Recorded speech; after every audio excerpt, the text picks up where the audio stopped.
same amount of likes. Its audience on these short videos is just kind of like, these suck, stop making this. But he's just gonna keep making them, I guess, as long as he's getting comments and views. All right, viral videos aren't that interesting to watch in the first place. And when you're doing this like very bare bones reaction type of content, the thing you're reacting to at least has to be interesting. Or maybe do what you're doing now, AI video, but then on the bottom half of the screen, AI gameplay, AI Family Guy clips. You gotta have something else interesting for us to look at. There's gotta be something that makes me want to stick around, you know? So that's my advice, free of charge, and you just have to promise me that if you become a billionaire, you have to give me...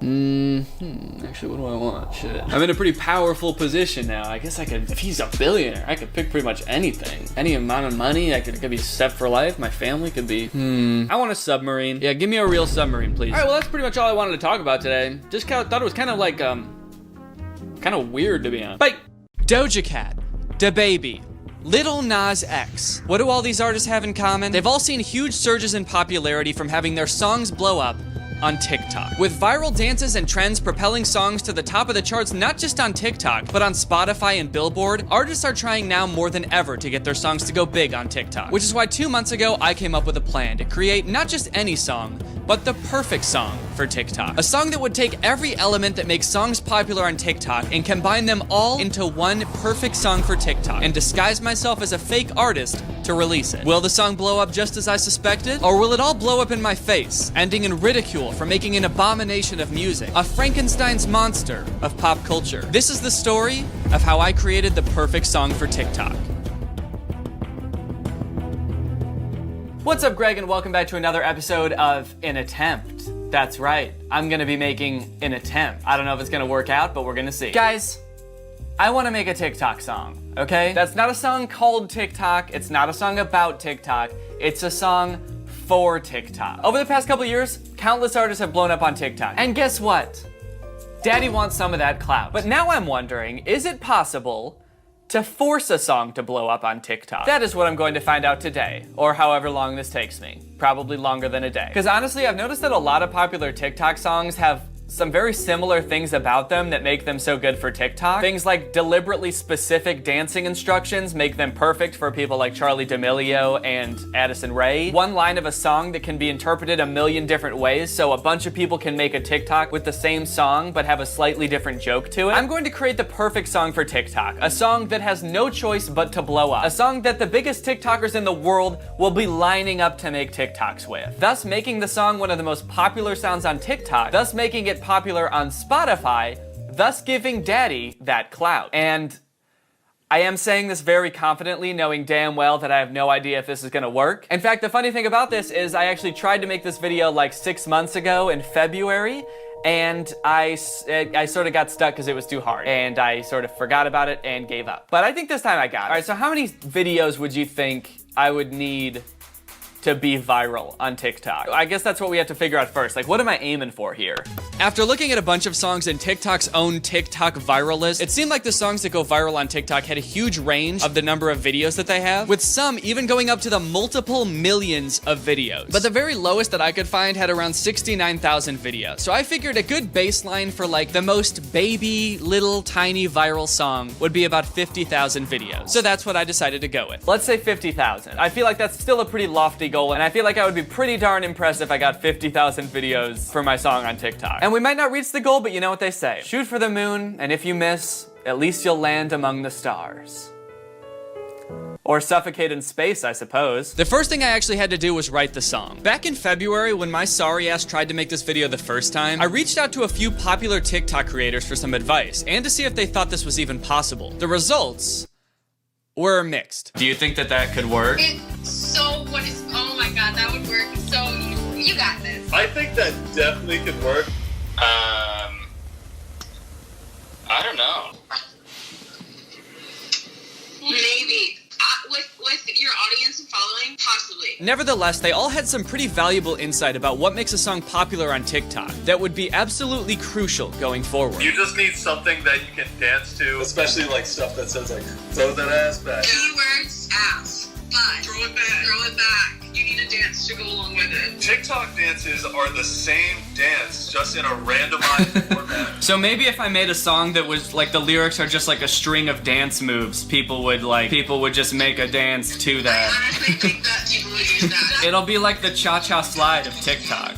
Yes! One line that can be kind of used in a bunch of different ways. Yeah. I think a lot of beat drops say something that's kind of like quirky and relatable. So another thing that I've heard is that like artists who want to blow up on TikTok will pay TikTokers to make songs with their TikToks. I have at least 6 requests on my Instagram right now. They're like, hey man, can you make a challenge or something to my audio? You have like 2.3 million followers on TikTok. How many followers do you have on TikTok now? 500,000, somewhere around there. So I feel like if you made a TikTok with a song, there's like a decent chance that it could like become a trend, right? Yeah. I guess so, yeah. So is that something you would consider doing, like taking payment to make a song or like a TikTok? Huh? Oh, that's so weird. There's $20 in the background here. Is that something that like you guys would consider if someone was willing to pay you for? Oh, what is that? Not a $25 Amazon What? gift card. Oh my god! Is it? Is this like a 3-year-old $25 Amazon gift card? Hold on, is that a Rainforest Cafe shirt? Is that for me? Huh? That's weird. How'd that get there? I don't know. Would you ever consider like if someone had like a bunch of money? When you say a bunch of money, do you mean $20? I don't know. It could be 20. Could be, I don't know, more or. So 40? I'm starting to realize now you might have ulterior motives with this call, but... Curtis, come on, man. We're friends. I know, but it's weird. As soon as you started talking about my following and then paying someone to make a video and then you pan to the money on the wall, it's just all... Okay, and now you're agreeing with me? Okay. But even then, I still felt a little bit lost on where exactly to start. So I looked up the lyrics to all the most popular songs on TikTok, copied and pasted them all into one document, and then used that chunk of text to generate a word cloud. I figured this would be super helpful in writing the song since I didn't know what to write about. Plus, I really like this website. They had lots of cool shapes that you could make your word cloud, like a little cow cloud and a little ladybug cloud. I picked a gecko. Hope you guys like my word cloud. As you can see, I went for a gecko. Not for any practical reason, I just think it looks cool as shit. Especially since the biggest word on the gecko is bitch. Like it's just this gecko that says bitch on it. I think that's pretty tight. So I think there's some general themes that we can extract from this data. We got girls, we got booty, we got shit. Girls, booty, shit. Now that's a winning combination. All in all, I think this gecko is gonna be really crucial in writing the song. I'll be looking to the gecko a lot. If I'm stumped while writing the song, I can just look to the gecko like, what do I wanna talk about next? Booty? Of course. After I'm done shaking my booty, I can get to working and smashing. And that's a hit song. So I began the tedious process of crafting the perfect beat. I worked for days and days, crafting the perfect melody, making the drums slap in just the right way, mixing it until it sounded perfect. And I'm just kidding, I just bought a beat online. It was way easier and it sounded better than anything I could have made. So that's what I did. Oh yeah. It was a slapper, to be sure. Then I fired up the auto-tune and got to writing. So I suppose the first thing we should do is the chorus, because that's got to be the catchiest part.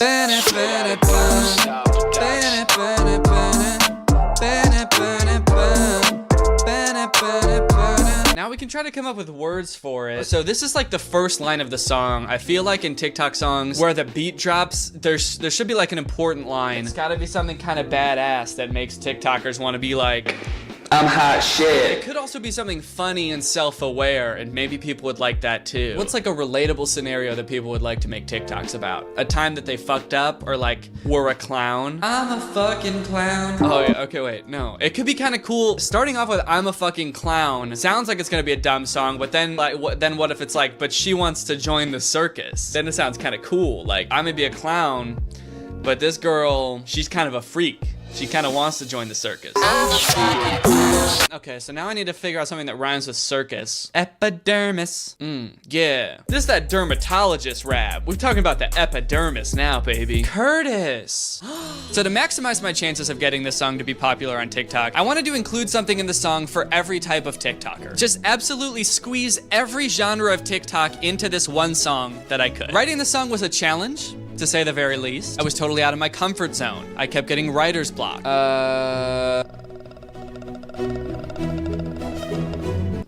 comforters. Luckily, though, I did have the gecko, which at the very least gave me some solid inspiration. Oh gecko, please tell me what to write next. Maybe I should say hoe at some point in here. Is that endearing? Is that cool? So what if I'm a hoe? You're not perfect either, sweetheart. I got booty, I got smash, I got pow, like pow pow pow. I'm gonna make her butt explode, like pow pow pow. All in all, writing the song took about 2 days. And the trickiest part was making a song that had all of these elements that would make it go popular on TikTok while still making it a cohesive song that like made sense and sounded fun and is catchy, hopefully. Then I just recorded a final version of the vocals and sent it off to a mixing engineer to get the final song sounding perfect. I'm a fucking clown, and you gon' join the circus. Getting that dance that she learned on TikTok, like clap and slide, elbow shake. She ain't tryna throw hands, she just throwing that cake. If your ex try to stop me, he'll be running home to mommy. Hold up, none of this lame shit, dude. I'm trying to rap. Bring the beat back. That's a glow up, what more can I say? All right, I've done it. I've created the perfect TikTok song. A song that will appeal to every side of TikTok. You cannot convince me otherwise. This song is the most TikTokable song possible. But now it's time for me to put my money where my mouth is, because I actually have to get the song to blow up on TikTok, which, you know what? Before I thought that writing the song was the hardest part because it took so long, but now I'm starting to think that this is gonna be really hard, because what are the odds that I'm gonna get my song to blow up on TikTok? That seems almost impossible. How many songs are released every day and how many of them blow up on TikTok? Maybe one, maybe not even one, maybe a half a song. It was pretty difficult seeing any clear path from releasing my first serious attempt at making a viral song to becoming an overnight sensation. But after a lot of plotting, I came up with a few strategies that I'm going to employ that you'll see in a bit. But first, I decided for all these strategies, it would probably be best if I disguised myself. Now you might be asking, why is that necessary, Danny? And also, didn't you already do this in a different video? You disguised yourself? And didn't a bunch of your followers figure out it was you like right away? Well, yeah, all those things are true. But this time is different, and there's a few reasons I think it's important. First of all, I do not want this song on my YouTube channel. I don't want to release this as me at all, because it sounds nothing like anything I would make. I don't want to post this for my followers and be like, hey, this is the type of music I'm gonna be making now. What do you think? Do you like it? It's about being a clown and a hoe and shaking your ass, and honestly, actually, now that I think about it, it does sound like kind of a cool idea for a song. But since I didn't want to release this as me, the only other real option was releasing it anonymously, creating a fake artist identity to release it under. But also, I want this song to blow up because it's so TikTokable. Not because I made it and I already have however many followers and people just want to get in on a song that I made. So in the interest of not posting this on my own social media and making it fair, I gotta make a disguise. How to disguise yourself. All right, we got a WikiHow article. How to disguise yourself. Looking to disappear? Not at all. I'm looking to go viral. Method 1, changing your features. Change your hair. Getting a drastic haircut is the quickest way to look completely different. Wear glasses and sunglasses. Ah, it worked for Clark Kent. Oh yeah, it worked for the superhero in the fictional story. Yeah, everything about that was pretty realistic. I'll do that. Lighten or darken your skin to further confuse people. Probably not gonna do that. Men should consider dressing up or down in age. If you usually dress like a 19-year-old, consider how your father dresses and start taking cues from him. Okay, interesting. Could I try to make myself look like an older gentleman? That might kind of work. Imagine if you're scrolling on TikTok and you see kind of like an older man. That's already like a little bit weird on TikTok. You're kind of taken aback because it's mostly like youth. So then imagine seeing an old man and he's like, hey guys, check out my new fucking track, and it's this absolute banger. Oh shit, how to put together a good disguise according to the CIA. All right, this is gonna have some pro tips, I can already tell. The CIA has a number of ways to change someone's appearance, including full face masks, but simpler ways to completely change the face are dental facades and plumpers, which mask your teeth and even reform the shape of your face. What's a plumper? It can reshape your face? What is a plumper? The act of falling heavily. A plumping. Did people say that? When someone falls down? Whoop, that's a plumper. An object carried in the mouth to fill out the cheeks. Oh, interesting. So it can maybe give my face like a rounder look if I get some plumpers. Can you listen to my song on TikTok? So I headed to Goodwill to pick up some new clothes and start crafting my disguise, and let me tell you what, I was dripping. All right, this is my disguise so far. Camo shorts, of course, with they're like cargo shorts too. They got the cargo shorts pocket. Then I found this shirt that says common loon, and I feel like it describes me pretty well because I am a common loon.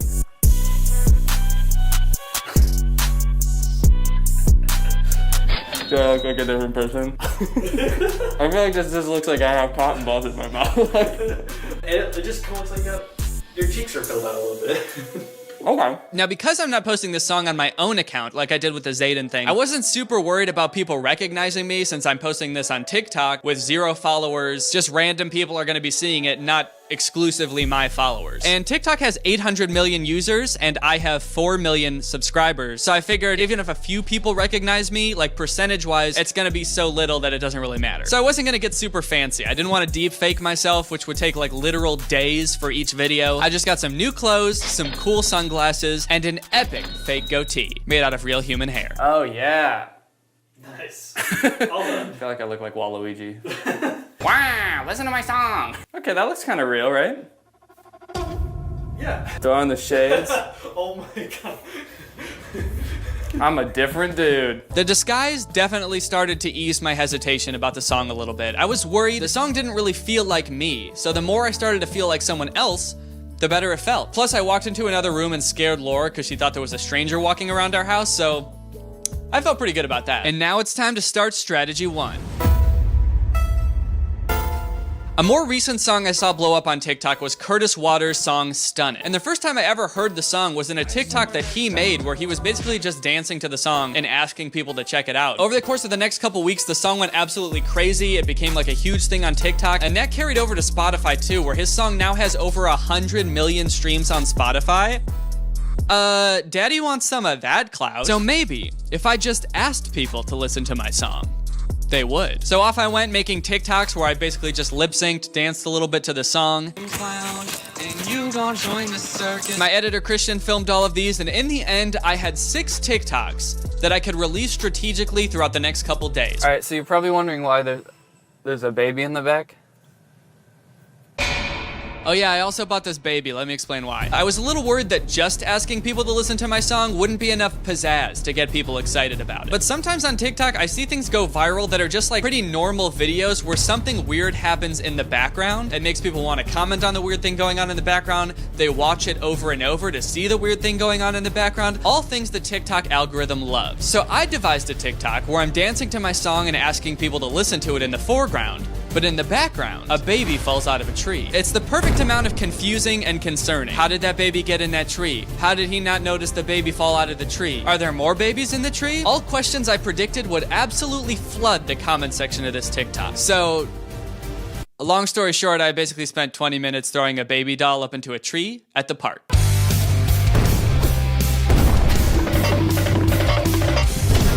She's on X Games mode. Oh my god, that's so violent. It's kind of disturbing. Once I got tired of throwing the baby, it was time to get to work. I got the song ready for release and submitted it to Spotify and all the other streaming services, including TikTok. This is where I had to come up with an artist name. I didn't really know what to put for this, but I mentioned foxes twice in the song, so I figured maybe foxes are important to this dude, and I named him Fox Season. I also decided to make his real name Ned Flames, because I had to put that in like the credits of the song, and I just thought that Ned Flames sounded cool, so that's his name. Within a day or two, the song was up on TikTok, and I began methodically posting each of the 6 videos I had filmed. Stunning in my gray Crocs. She a bad bitch, I'm a stone cold fox. Air Force One with the knee-high socks. Hitting that dance that she learned on TikTok. Like clap and slide. All right, everyone, phase 1 is complete, and the results are unimpressive. Right now I've got 11 followers. None of my TikToks have over 20 likes. We got 9 likes, we got 7 likes, we got 13 likes, 12, 19, 9, and that's it. That being said,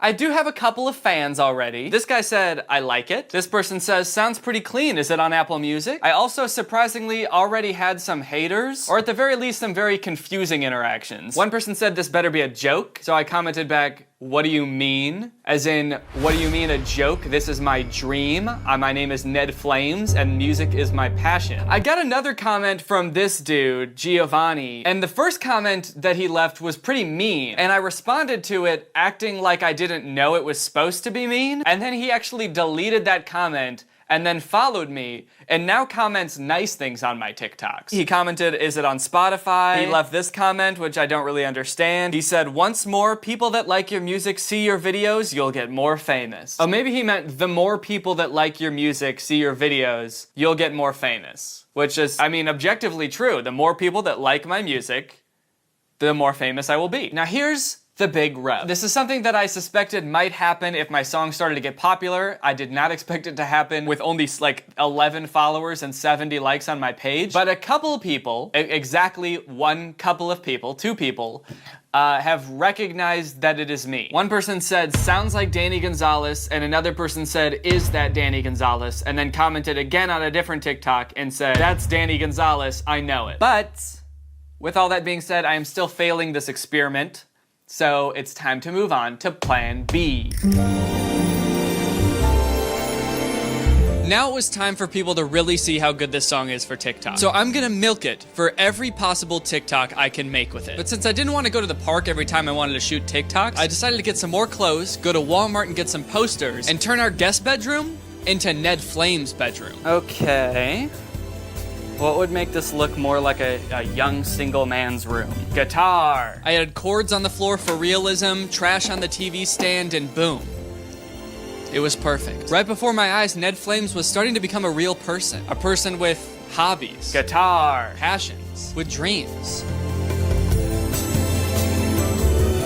Anyway, I made some more TikToks. Air Force One with the knee high socks. Hit a nap dance that she learned on TikTok. Like clap and slide, elbow shake. Like clap and slide, elbow shake. Like clap and slide, elbow shake. And check them out, they're pretty good. First, I just danced to the song like 6 times. That way I could release one every day, being like dancing to my song every day until it becomes a trend on TikTok. Then I did a POV. I don't want those Barbies that walk around like zombies. I put a ring on it, and if you're extra inside me, he'll be running home to mommy. I did a glow up where I took pictures of me from when I was younger and edited goatees onto them so I would look like Ned Flames. And then all of a sudden, boom, I'm hot.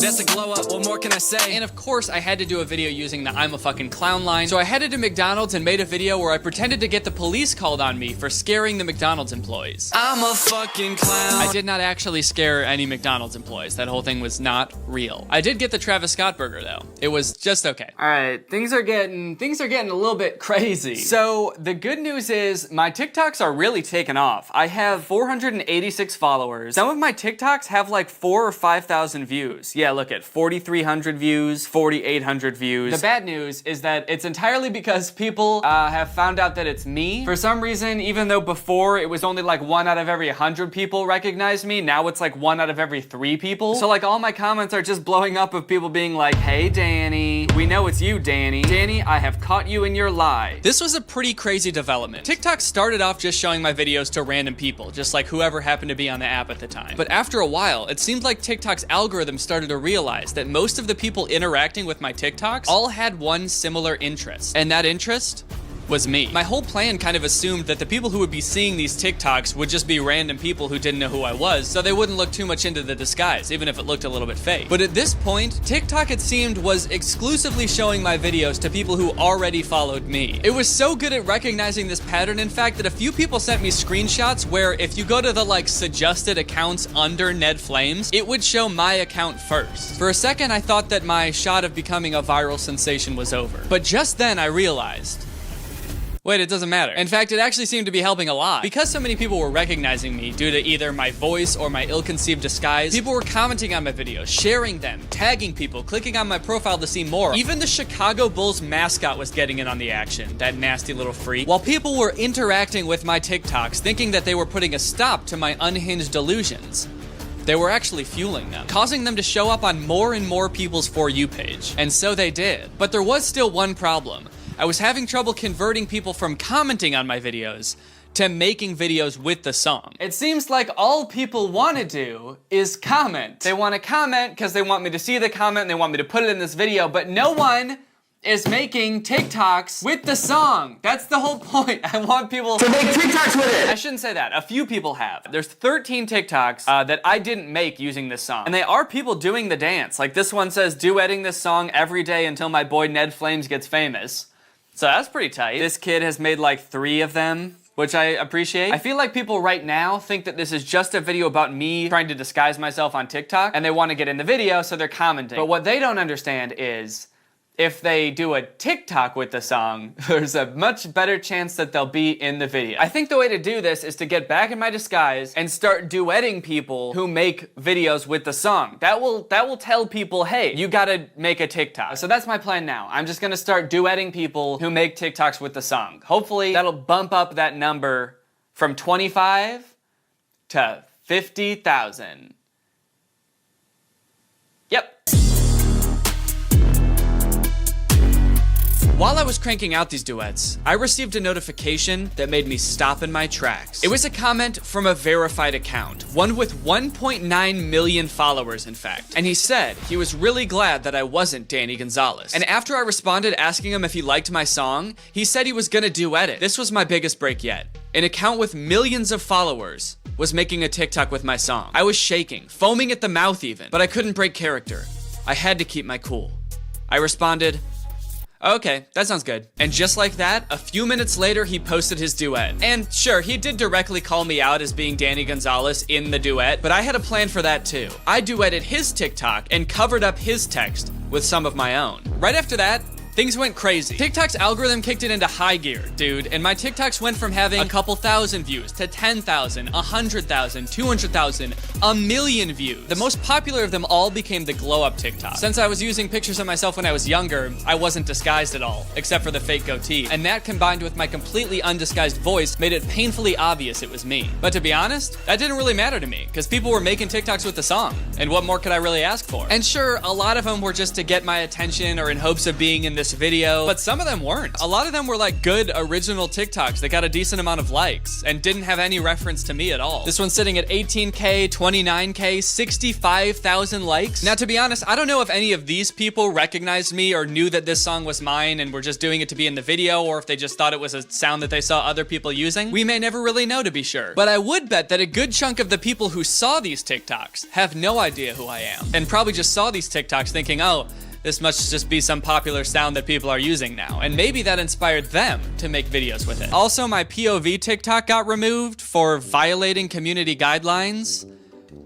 I guess threatening to stab your ex's boyfriend is frowned upon on TikTok. And also, no one ever really seemed to care about the baby falling out of the tree. I put a lot of effort into that, and no one ever talked about that, except this one comment that thought it was a rotisserie chicken. Anyway, the sound kept rising and rising until eventually it plateaued around 1,600 videos, which is pretty good. But it still isn't 50,000, so it's time to move on to strategy number 3. Yeah, that's right, bitch. I paid people to use my song. At this point, the algorithm had kind of stopped pushing my account, so I had to take things back into my own hands. I had my management reach out to a ton of TikTok creators saying that they're working with this new up-and-coming artist Fox season. And before I knew it, I had a handful of unassuming TikTok content creators looking for some of that sweet, sweet cash. And all they had to do was post a TikTok using my song. So, was it worth the $2,500 that I ended up spending on this? Honestly, no. All right, all the TikToks that I paid for are posted. In total, I paid for 5 TikToks from a variety of TikTok content creators. Here's a quick breakdown of how that went. There's this girl that posts dance videos in an inflatable hippo costume. She has 400,000 followers. The video that she posted only got 1,500 likes. Then there's Alley Cat, who has 6.9 million followers. She used the "I'm a clown" line in the song to make a joke about burning a pizza. Her video got 8,000 likes. Nick Norcia has 190,000 followers. He even put on clown makeup. His video got 7,000 likes. Love Brandy Marie has 200,000 followers. She did the dance. She got 1,000 likes. And then this girl, Mac, MJ Grimsley, has 1.1 million followers and came in clutch and got 90,000 likes on her TikTok. She used the "I'm a clown" portion. With that being said though, since I started paying people on TikTok to make videos with my sound, I've only seen the number of videos for this sound go up by like maybe 100. I feel like even less. It had 1,600 something before I started paying people, and now it has 1,700 something. So all in all, pretty disappointed with the results. But with all that being said, there is still one strategy that I have not taken advantage of yet. And it's something that I didn't want to do from the very beginning, unless it was like a last resort situation. But it is currently a last resort situation. The only option I had left at this point was to come clean. So I posted a TikTok basically owning up to the whole thing on my TikTok account, which has about 1.5 million followers, in hopes that at least a couple more people would make TikToks with the sound. I'm a fucking clown, and you gon' join the circus. So now here we are, at the end of this experiment. I am about to find out right now how many videos total have been made with this song. I could go on and keep trying to get the song to catch on. I could pay more people, try other options, but honestly, I've been working on this video for 2 months now. I am very ready to be done with it. And now for the moment of truth. My song on TikTok, the most TikTokable song that I think could possibly exist. A song destined to go viral and propel me to the top of the charts. Currently has 1,835 videos. And honestly, that's still kind of a lot. Like, that is almost 2,000 videos. If you just think about that without the perspective of 50,000, that's pretty impressive. Maybe I shouldn't have said 50,000 at the beginning of this video, because that makes it seem way less impressive. But picture 2,000 people. Like, that's a lot. Granted, I do think a lot of people that made videos just did it because they wanted to be in this video. So if you did, congrats. And while I didn't hit 50,000 videos, my Fox Season account did hit 94,000 followers. So Fox Season's kind of popping off. So what did we learn from this experiment? What are the takeaways? Well, I suppose at the end of the day, you can try to cram a bunch of TikTokable things into a song, spit it over a beat, but that's not gonna make it a good song, you know? And that's not gonna make it go viral. Except for sometimes when it does. If I could go back and do it again, maybe I would change things. Maybe I would just post it on my own account and not have to worry about the whole disguise thing. If anything, I think this video is a testament to how good the TikTok algorithm is at delivering the right content to the right people. It took TikTok like 2 days to figure out that I was Ned Flames. Like, before the vast majority of people did, TikTok's algorithm did and started showing all of my followers Ned Flames videos. One thing is for absolute certain though. I'm not gonna disguise myself anymore. I'm done doing that. I get caught every time. I am not good at it, and it cannot be done. My face is too distinct, my voice is too distinct. I get it, I will not disguise myself anymore. Or maybe I will, I don't know. Shit, maybe I will. Maybe I'm gonna do it again. You know what? No, fuck that. I'm gonna do it again. If I do, and when I do, it's gonna be so good that no one will recognize me. Mark my words. If I ever make a video like this again where I disguise myself, no one will recognize me. Not one person. And I will bet money on it, okay? So good luck ever trying to find out a disguise from me again, because if I do, ho ho ho ho ho. Ho ho ho ho ho. You're not gonna figure it out. Anyway, with that being said, it's now time to talk about our sponsor, Upstart. There's been a lot of economic uncertainty lately with families and young people, not sure when their next paycheck is gonna come, how long their job is gonna last, and it's led to a lot of folks having their financial situation complicated even more by high interest credit cards, and more specifically, high interest credit card debt. And if that sounds like you, then now is the time to find out how low your Upstart rate can be to help pay off your high interest credit card debt. Unlike other lenders, Upstart can reward you based on your education, your job history in the form of a smarter rate. With Upstart, you can skip going to the bank because they're completely online, and they offer loans anywhere from $1,000 to $50,000. So you can consolidate your debt into one easy fixed rate payment. Upstart makes it fast and simple to check your rate. Since it's just a soft pull, it doesn't affect your credit score. The hard pull actually ends up happening when you accept your rate, so it won't actually affect your credit score if you decide not to go with it. And probably the best part is if your loan gets approved and accepted, most people get their funds within the next business day. Over 400,000 people have used Upstart to pay off their credit cards or meet other financial goals. So if you, like many others, want to see why Upstart has a 4.9 out of 5 rating on Trustpilot, then head on over to upstart.com/Danny Gonzalez to see how low your Upstart rate can be. And checking your rates only takes a few minutes. Your loan amount will be determined based on your credit, income, and certain other information provided in your loan application. Not all applicants will qualify for the full amount. All right, thank you to Upstart for sponsoring this video, and thank you to you guys for checking out Upstart. When you guys check out my sponsors, it helps me get more in the future, so if you think there's a chance that Upstart can help you out, check it out. It helps them, it helps me, and it helps you. So it's a win-win-win. All right, well, here I am in front of a blank green screen. All right, guys, well, I hope you enjoyed this video. I have been working on it for 2 months, so I'm definitely excited to finish it. I know I don't do videos like this too often, but I really like branching out and doing other types of stuff. So if you like this video, let me know. Thanks for all the support. You guys are the best. I hope you enjoyed this video. And I think I already said that, so I'm gonna end the video now. Bye. I'm a fucking clown, and you gon' join the circus. You know I'm a hoe, but I know you ain't perfect. Baby, if I'm a dick, then tell me why I make you nervous. Let these bitches talk, let those feelings to the surface. Hey, what's What's up, Greg? I hope you're all having a great day. Welcome back to my channel. This, of course, is another episode of how to sell your body on Instagram. That might sound a little bit different than I meant it to.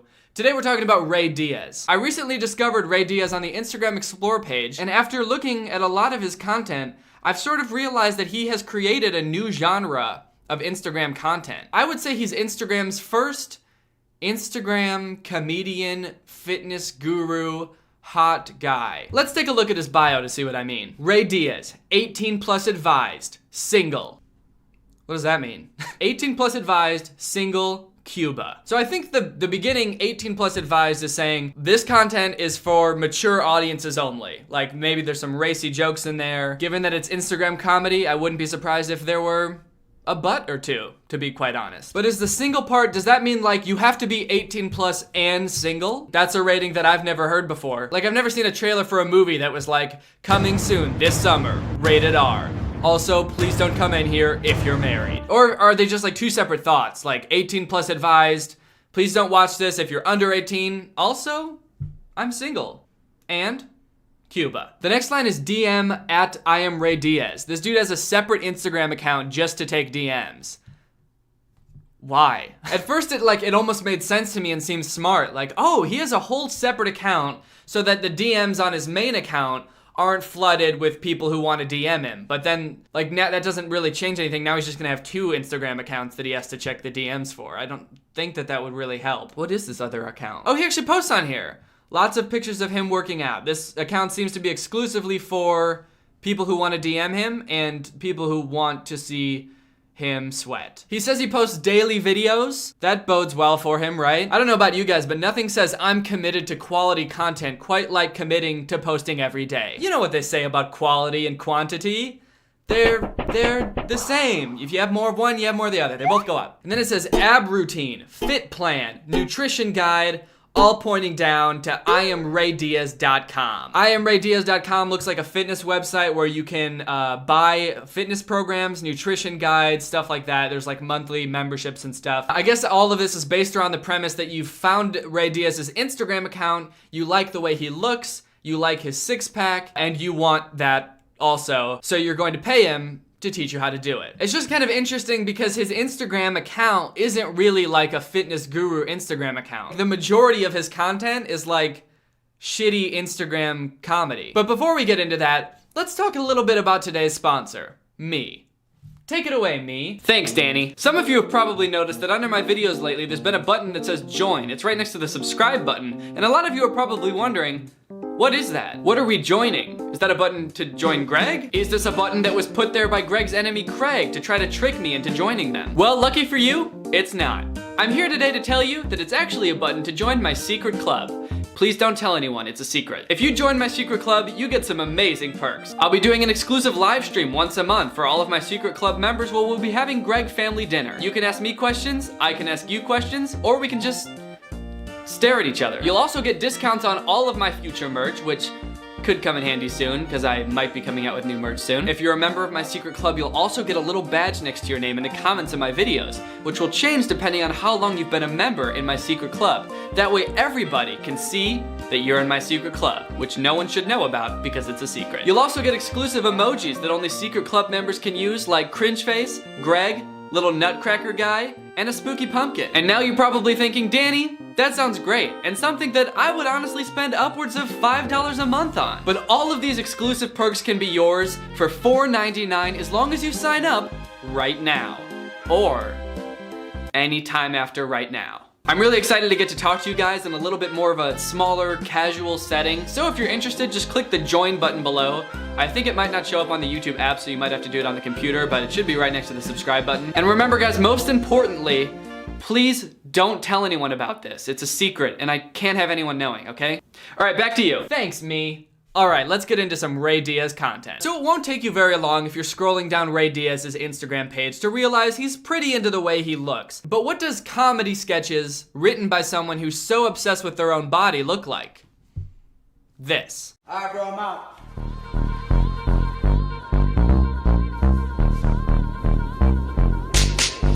Are you taking a picture in slow motion? Hello?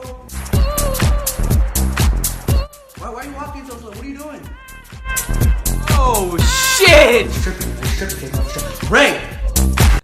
To me, this video is just dripping with irony. It's dripping with irony like Ray Diaz is dripping with sweat on his second account. Because I feel like the premise of the joke when he thought of it was probably like, man, some people are so obsessed with how they look. You can't get them to stop thinking about their own body and how hot they are for 2 seconds. Ha ha ha. Oh, what a bunch of narcissistic doofuses. Alright guys, well, are you ready to shoot this video where the entire premise is showing off how hot I am so people will want to buy my workout routine to look just like me? Not all of his videos are about how hot his body is though, which is actually kind of strange to me. You would think that he would try to make his body like the main focus of every single video so that, you know, no matter what video you come across of his, you immediately realize, holy shit, this dude's a smoke show. So while all of his videos aren't about his body, that doesn't mean that any of them make sense, because all of them still don't make sense. Yo, why you crying, Ray? My ex-girlfriend. You got to make her jealous or something. Really? How?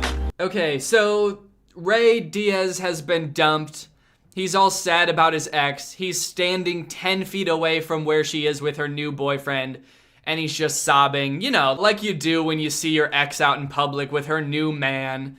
You just stand 10 feet away and cry while looking at them. Also, these are bad friends. Like, they walk up to their friend and he's crying because he misses his ex-girlfriend, and their advice isn't like, oh, hey man, it's all right. It wasn't because of anything you did. There's other fish in the sea. Instead, they're just like, you have to make her jealous.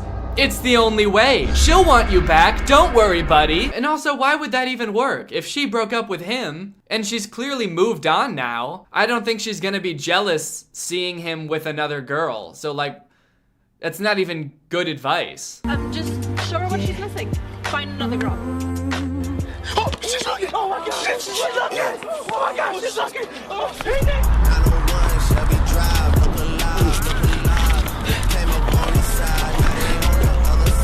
and then there's this whole montage that doesn't make any sense. He's like crossing the street, he's chugging water and then stealing a scooter. Like what does any of those things have to do with what's going on? where are the girls? He also stops this guy and yells at him. He yells so hard I can't even understand what he's saying. Is he saying, where are the girls? Where are the girls? He just shakes this guy and he just yells, where are the girls? So he can't find any girls. He runs around this whole city and can't find a single girl somehow. So he decides to just kiss his friend's girlfriend.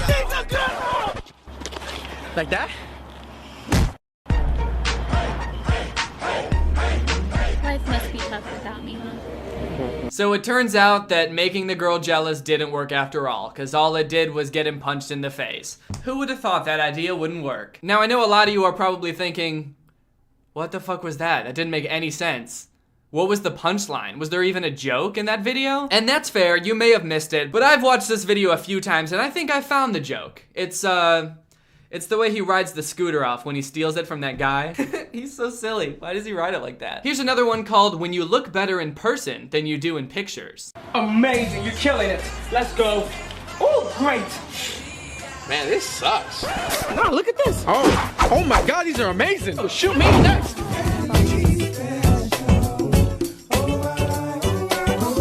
Whoa, he's good. Yeah, check these out. Good.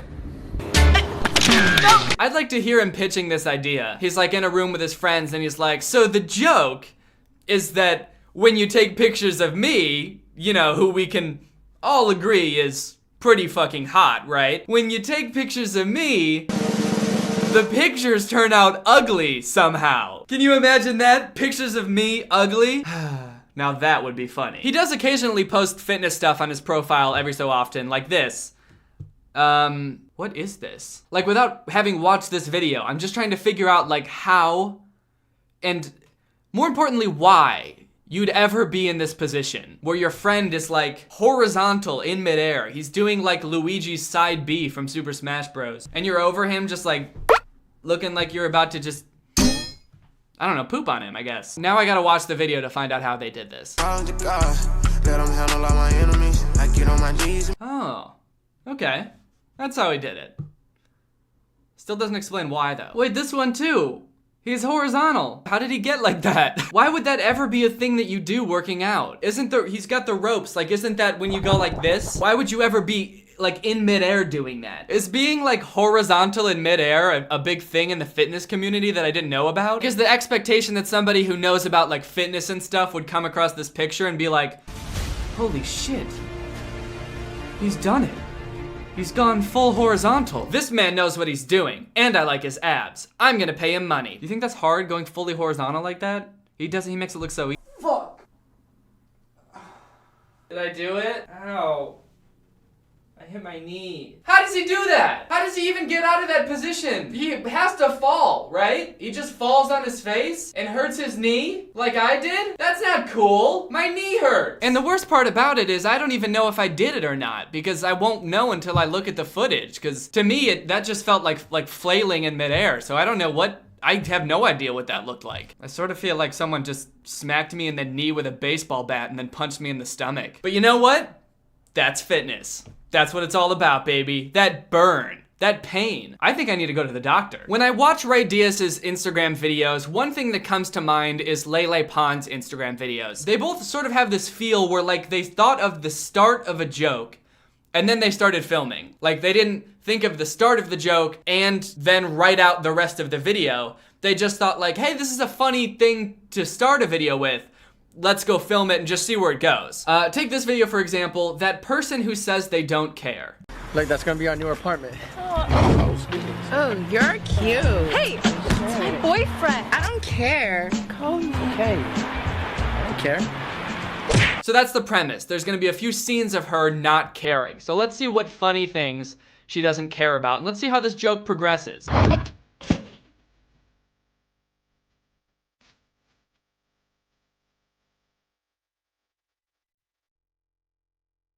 Okay, good. A solid 10 seconds of her butt.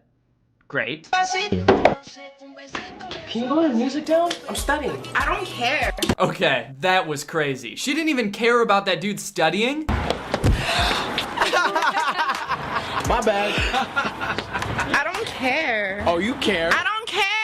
I was watching this video and I was trying to figure out like how is this going to end? Like what's the punchline gonna be? It's this girl who doesn't care about anything. Even though this like somewhat devastating thing has just happened to her, she gets something spilled on her, she doesn't care. She doesn't care about this girl's boyfriend, she doesn't care about this dude trying to study. So my hypothesis was, you know, being that these are generally pretty predictable, I thought maybe something really small and inconsequential would happen. And that would be the thing that she does care about. Like she would get really upset about something really small. I thought that would be like a valid punchline to the video. It seems like that might be where it was going. But I was actually wrong, and instead of doing that, the video ended. That was the end of the video. I don't care. It just ends with her not caring about anything still. It's just like 3 scenes of her just saying I don't care, and then it ends. Now that's a girl who truly does not give a shit. They're gonna write that on her tombstone. She didn't care. That is if she even cares enough to have a tombstone or to die at all. She might just live forever because she doesn't care. I feel like every time I click on another Ray Diaz video, it just gets more and more confusing. Like this one called Overprotective Cousins. Who are you? I'm here to take Angelica out. Oh, you taking out my cousin? You're black. You racist? We have white. Yeah, homie, what you talking about? You like peanut butter? No. Peanut Salt, butter man. jelly time. Open your mouth, man. What the fuck is going on? What a horrible first impression to make on your girlfriend's family, first of all. Her cousin comes to the door and the first thing he says is, "You're black!" Wait. What's going on here? My girlfriend is white. I'm pretty sure of it. And you're black! So explain that, Mr. Cousin. Why are you black? And you know what? I sympathize with this guy, the cousin. We all know what it's like to be protective of your cousin. This guy comes over saying he's gonna take your cousin out on a date, so you gotta test him. You gotta make sure this guy is good for your cousin. So of course you're gonna make sure that he likes peanut butter sandwiches. That's the only way to make sure this guy's right for your cousin. Man, this dude like you can't protect my cousin, man. You can't protect my cousin, little bitch. You couldn't even eat a peanut butter sandwich, let alone protect my white cousin. Look at me. Look, you see this? All right, the next one's gonna be a lot faster, I promise. Yeah, see, he's just trying to be a protective cousin. If he finds out you're not a good guy, he's gonna shoot you. Tag people who can relate. Hashtag Ray Diaz, hashtag comedy, hashtag Wednesday. This is the most Wednesday shit I've ever seen. All right, guys, well, I hope you enjoyed this little dive into the sweaty abs of Ray Diaz. If you're new here and you enjoyed this video, make sure you subscribe to join Greg. Greg is what I call my family here on YouTube. All you have to do to join Greg is subscribe and turn on my notifications, and you can be Greg too. Being Greg has a lot of benefits. You'll instantly be notified anytime I post a video. You get to feel like you're a part of a family. You'll be immortal. That's right, you will never die. And every single Greg gets one free complimentary kiss blown from me. So if you're not Greg yet, please close your eyes at this point as I will be administering the kiss to all the Gregs. Okay, here we go. All right, so now if you're not Greg, you can open your eyes and please subscribe and turn on my notifications and you can get the next one. All right, thank you Christy Sterling for turning on my notifications. You are truly Greg. I'll see you guys next time with a really interesting video where I get caught in a snowstorm and die. Bye. Being a touring musician might seem like a dream job. You get to perform for stadiums, screaming your name every night. But at the end of the day, you are just performing the same songs over and over. You get up on stage, do the same song and dance. So inevitably, musicians gotta find some way to shake it up a little bit, you know? Get a little bit of extra enjoyment out of their craft, you know? Maybe throw in an extra little dance, ad-lib a little bit. The Weeknd, I guess, decided to do this weird little tongue thing.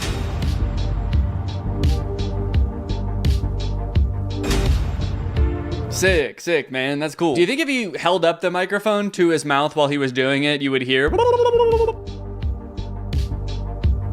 It's such a confident little dance to do, too, while you're doing the weirdest thing imaginable. This is what the people came to see. This is how it's done. Oh, God, there's another angle.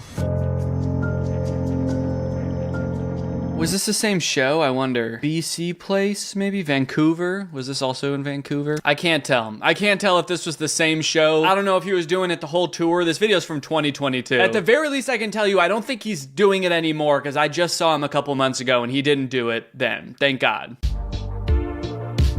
I like that he was doing it long enough that this person had time to pull out their phone and start recording and he was still doing it. It wasn't just like a one-off like, this could have been going on for like 30 minutes. This could have been the whole show. All the reviews of the concert were like, he never once even put the microphone up to his mouth. He didn't sing at all. He did a little tongue dance. At one point, he did actually raise the microphone and say, I'm a turkey, gobble, gobble, motherfucker. And then he just kept doing it. Next up on the list of embarrassing concert moments, I'm sure a lot of you have seen this. It's Travis Scott falling in auto-tune.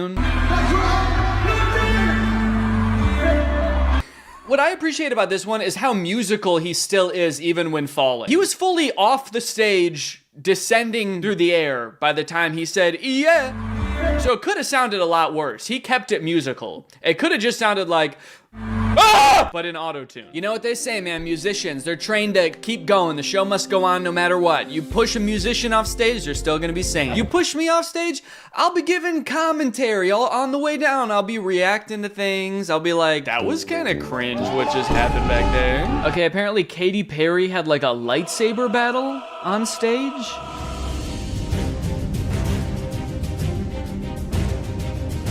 Now, you guys might think that this is kind of corny, kind of cringe, but the crazy thing is, this wasn't planned. Katy Perry has no clue who these guys are. She's actually defending herself right now. I like that she waited until he was all the way up in the air to swing where he was. And right now seems like the right time to swing. Go!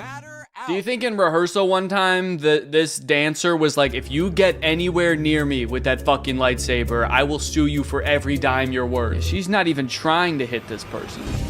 Whoa, whoa! I feel like this type of thing could never look good on stage because supposedly she's singing, right? So like you can't get that out of breath. You can't be swinging around that much on stage, actually giving it your all, actually trying to kill an alien. Because you've got a show to put on, you know? You've got to give the people what they want. So in that sense, I get why it looks like she's totally phoning in the choreography here. But then that raises the question, why in the world did they think this would be a good idea to put in the concert anyway?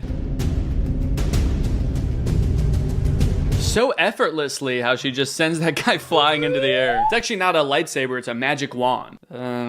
Whoa! Guys, you ever seen dogs this cute before? These are my dogs, Sunday and Zero. If you've watched my channel for a while, you know I take the job of being a dog dad very seriously. I want to make sure that these dogs get the best. But unfortunately, traditional kibble dog food just doesn't cut it for me. They have a ton of filler ingredients. Who really even knows how processed they are? And I just want to make sure that my dogs are getting good nutrition, a balanced diet, high quality ingredients. And that is why I am very happy that Sundays for Dogs is sponsoring this video. I would feed my dogs Sundays even if they weren't sponsoring these videos. I think it's a fantastic dog food. My dogs love it. This stuff is formulated by a vet. It's made with human grade ingredients, free of synthetic fillers. So I know I'm giving my dogs something healthy when I'm giving them this food. In fact, when I switched them over from kibble to Sundays for Dogs, I noticed significant changes in both of their furs. Like they both got softer. They also seem to enjoy the process of eating this food a lot better. Unlike regular kibble, this is not like dry and crunchy.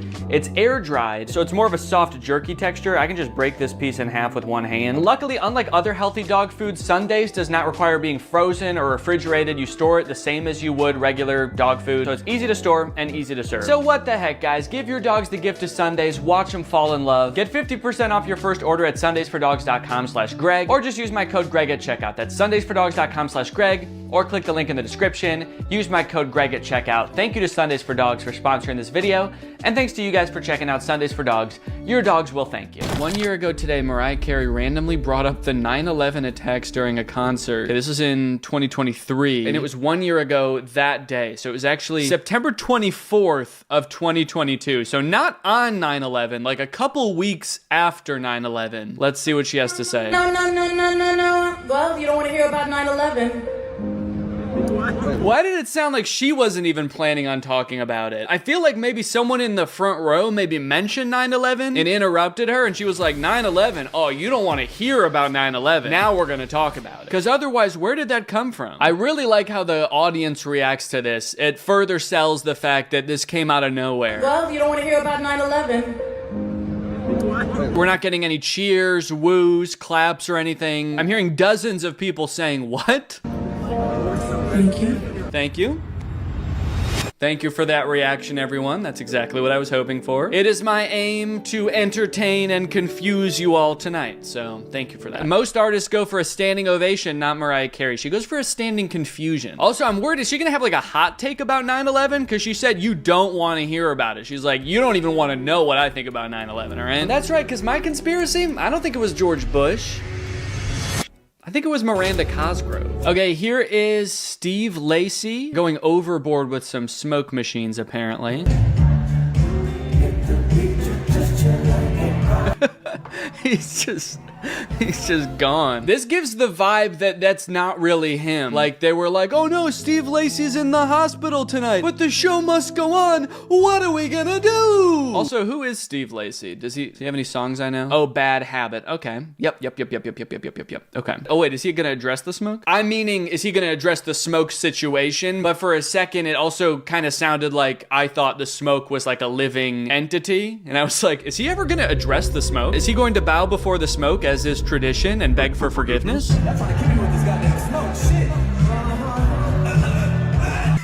He just dies. Help! I can't breathe.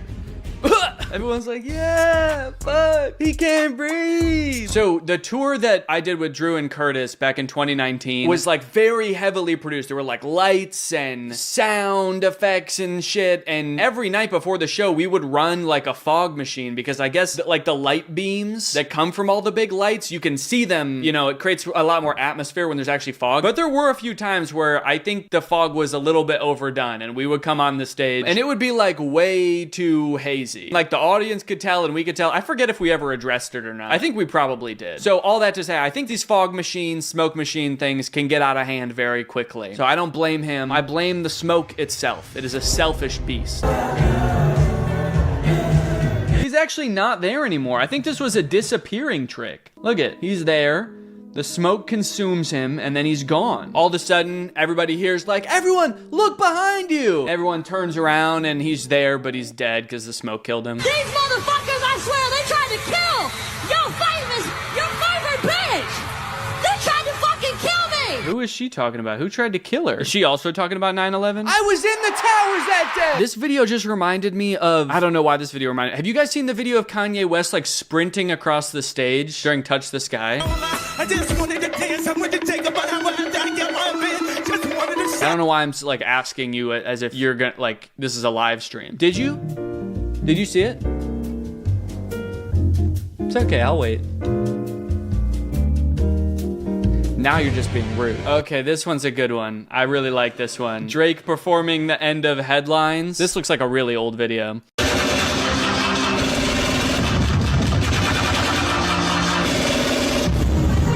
Man, he seems cool. I wonder what he's up to now. Do you think, I hope his whole show was him miming every sound effect and instrument that happened in the songs. Whoa, and then at a more recent concert, he's got this hoodie full of gunshots in Australia.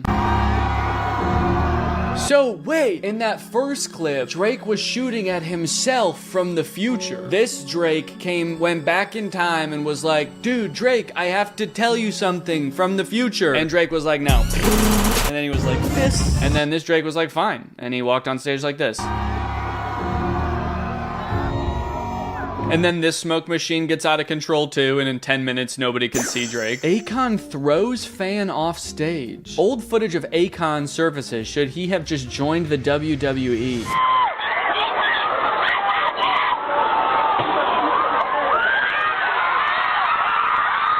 What the hell? Why, Akon? Why? Who's next? He does the whole audience one by one. This is his workout. This is just how Akon works out. Yeah. Wait, why isn't there any music playing also? Is this a concert?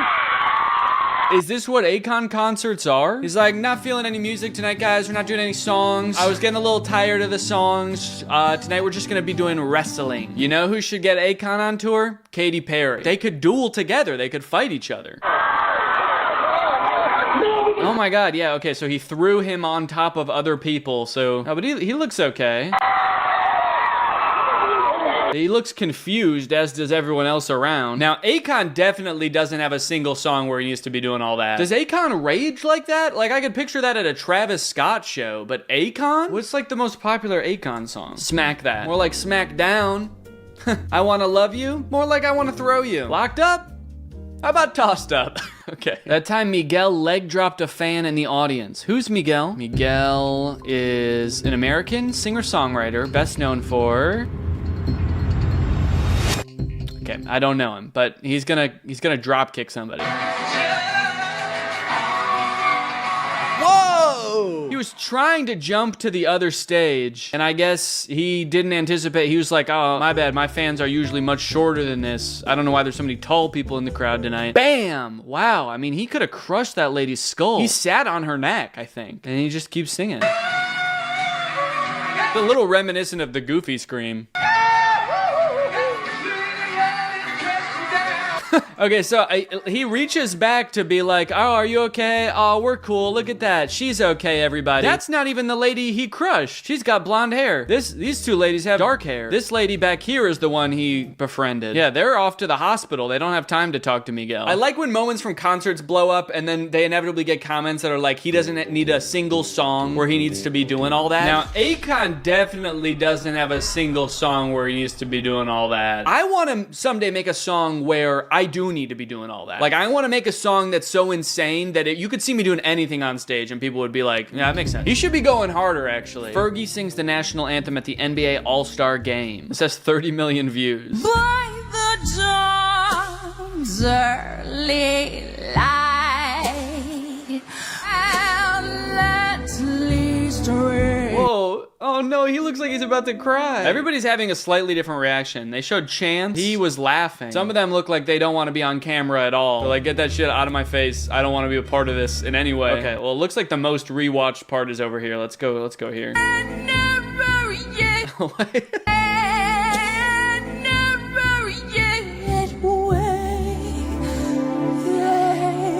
She was like, how many extra syllables can I make this song? They said they were gonna pay me for every syllable, so.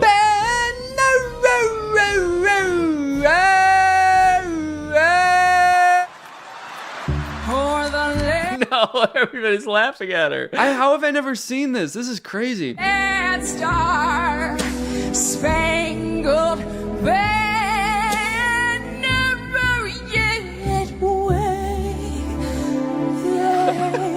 bewildered. He's never heard anything like it. Dude, I feel like everyone is so unanimously, like, giddy about this that I feel like both teams playing in this game are about to be like, you know what, guys? Let's just go out there. Let's just do this. Can we call a truce? We're just doing this one for fun, all right? Let's just have a good time out there. Who needs points? Let's do a no points game. And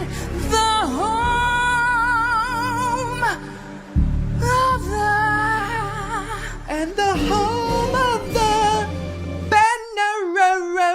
Well, that was beautiful, and I think that's honestly a great place to end the video. So I hope you guys enjoyed this video. Make sure you subscribe to my second channel here for some more, you know, just kind of like mid-level content, and I'll see you guys next time. Bye-bye.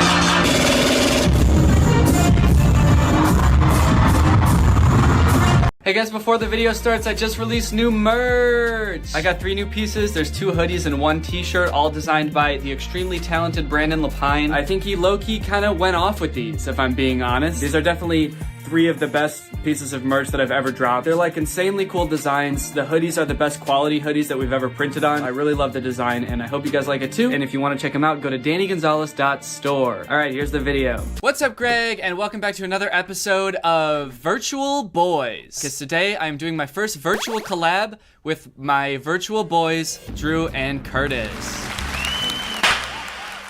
Say hi, everybody. I was syncing up our audio. Oh, yeah. Okay, we already did that. You don't have to clap again. Okay. I thought you said to do it again while you were talking. Say something, Danny? Okay, so today we're going to be talking about... Got it. Yeah, I think we're all good now. We were already synced. We've been synced the whole time, so you guys don't have to do that ever again. Ever in your whole life. Your audio is going to be synced for the rest of your life. Awesome. Thank you, man. That saves a bunch of time. So I know it's been a long time since we've seen each other, and it's been kind of hard because we're good friends, and everyone knows that. And I was thinking of what TikToks I could show you that would kind of make us all feel better about not being able to see each other for so long. Okay. And so I stumbled upon these TikToks that are sort of like, they're sort of like relationship advice TikToks, I guess. Relationship and life advice TikToks. Okay. That I think will really cheer you guys up, because I think that that is what you guys need right now. So you're trying to cheer us up. You're not using these to give us advice that you think we need, right? Is that... well... Are you saying like we're not doing a good enough job in this relationship? Here's some advice? Yeah, you need some relationship advice because you haven't seen me in so long, and I figure it's just because you guys don't really know how friendships work. Yeah, we're not holding up our end of the bargain to you, I guess. You guys haven't visited me in forever, so I'm gonna show you some relationship advice TikTok, because you guys aren't being very good friends lately. In fact, for like almost for like a year, actually. Oh, yeah, exactly 1 year. I'm sorry. Yeah. We messed up. Oh, well, anyway, without further ado, let's go ahead and watch one. What do you guys say? Sure. Okay. So, what is the metaphor here exactly? I know that this isn't to be taken literally, but... I think it means you gotta work hard so you can punch your family away at the, at the very end of the day. Yeah, because they didn't just dissolve their problems, they also dissolved their family. They annihilated their family. The husband is like, look, I know I'm not around a lot right now, I'm working really hard, but one day I'm gonna come home with a big diamond and we'll be able to kill our whole family. Finally. Once we get these pesky children out of the way, I can finally retire. Just you, me, and our diamond. I like that also the family is depicted as this boulder that's like crushing the mom. Like, is that how you guys think of your family and how it'll be someday when you have kids? Family, friends, pretty much everyone I know. Just kind of a boulder that's crushing me. Okay, so the first guy... Oh, so this is a guy trying to get his wife to come and be with him. And she's saying, no, I don't need your current riches. My husband will have future riches. Yeah. Also, I think that guy is just that guy in a red shirt. So it's his twin, I'm guessing? Yeah. So is that the same woman in the same way that... Yeah, so this account, CPTN Boo, Captain Boo. Captain Boo. I believe it's just 2 people. It's this man and his Boo. Maybe it's the captain and his Boo. He's the captain, she's the Boo. She's King Boo from Mario. We get it, you're a gamer now. Epic. Dude, that was an epic joke. Yeah, I started streaming Minecraft on Twitch, and I guess you could say I know a lot about video games now. Yeah, now you're showing us videos with fucking mining for diamonds in it. You know all about this. Yeah. This specifically. This actually happens in my own personal life while I'm playing Minecraft. Laura is like dealing with the pressure of our family and obligations bearing down on her, and I'm just up here in my little room playing Minecraft digging for diamonds. Big green. I got little green. Yay, she got the trophy. I'm gonna win the carrot trophy. And that's it? That's the end? That's the end of the video. Is implied. I like that there's a trophy for biggest sprout of a carrot. Like, it's like at a county fair that there would be like a trophy for the biggest carrot, but for some reason they don't bother to pull it out of the ground to actually see how big it is. They're just like, damn, that's big leaves. No, they don't give like MVP to the best basketball player. They give it to the best, like best person who looks like the guy with the longest hair. Yeah, every competition is based on who has the longest and greenest hair. I love how I think this is kind of a theme in these, how upset the dude gets when he comes back and his carrot is little. Like falling down to his knees and like weeping. God, why? What would you say is the lesson of this TikTok? Do you think it's related to anything sexual? Like, just because the guy's rocking a big bush doesn't mean he's actually packing it down there. Dick is gonna be that big. You're hearkening back to that old stereotype of guys who have a lot of pubes have huge dicks. Yeah, but not so. No. He could have a tiny little, maybe just a little mustache over. Yeah, also implying that, like, you know how much pubes a guy has before you see his dick. Like, the pubes are on display first. So this one is called Love Is, and then a heartbreak emoji, which I feel like is the opposite of what love is, but I guess we'll find out why they think that. Can I predict what it's going to be? I haven't seen this yet. Yeah. So they're both digging from each side. I think they're going to get really close and they're going to give up. And the point is persevere, because you never know when you're one scratch of land away from meeting your lover. Walking away like pizza. Yeah, he's got to be just like a few extra feet away. He was just off screen, and she's like, no, where'd he go? But nevertheless, she breaks down and falls to her knees. Yeah, does all of their TikToks end in someone an agonizing despair? Yeah, even when they have happy endings, the person's still like... I don't know. I understand. They're supposed to be underground, correct? Yes. Why is there a blue sky with clouds behind them? That is a good question. It should just be more rock, right? Do you think that these people are dead and this is what heaven is like? Where is God?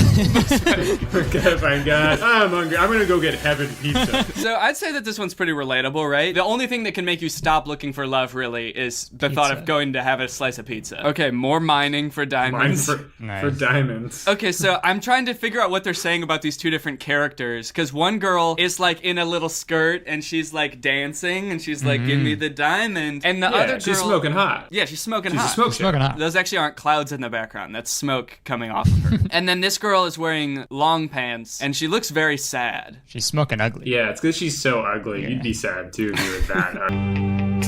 Oh shit! Wait, that's the end of the TikTok. Wait, that's the end? Holy shit! Did they run out of time? You get what's gonna happen. You can see where this is going. Yeah, the moment the ending is clear. All right, we're done.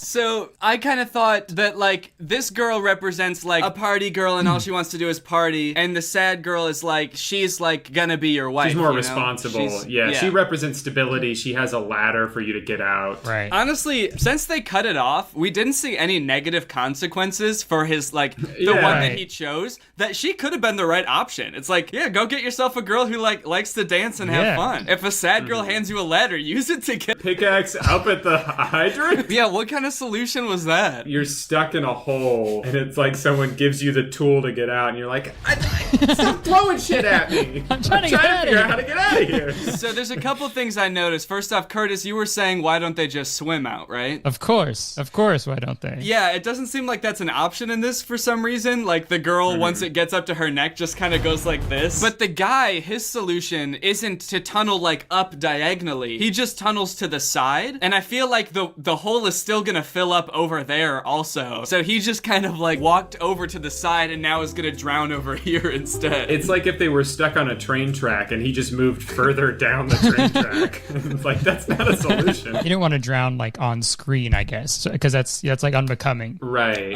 So the lesson here is if you're on camera and you're gonna die, just move over a bit. I guess the lesson is it's impolite to die in front of other people. Yeah. If you're gonna die, you should find a nice quiet place to do that. Do that shit by yourself, man. Nobody wants to see that. Tunnel to the side with your Fortnite pickaxe, man. Get the fuck out of my sight. If you're gonna die and you're around people, dig underground really quick.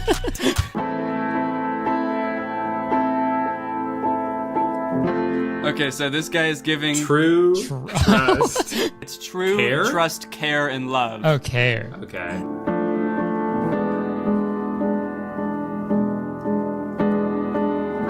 Oh!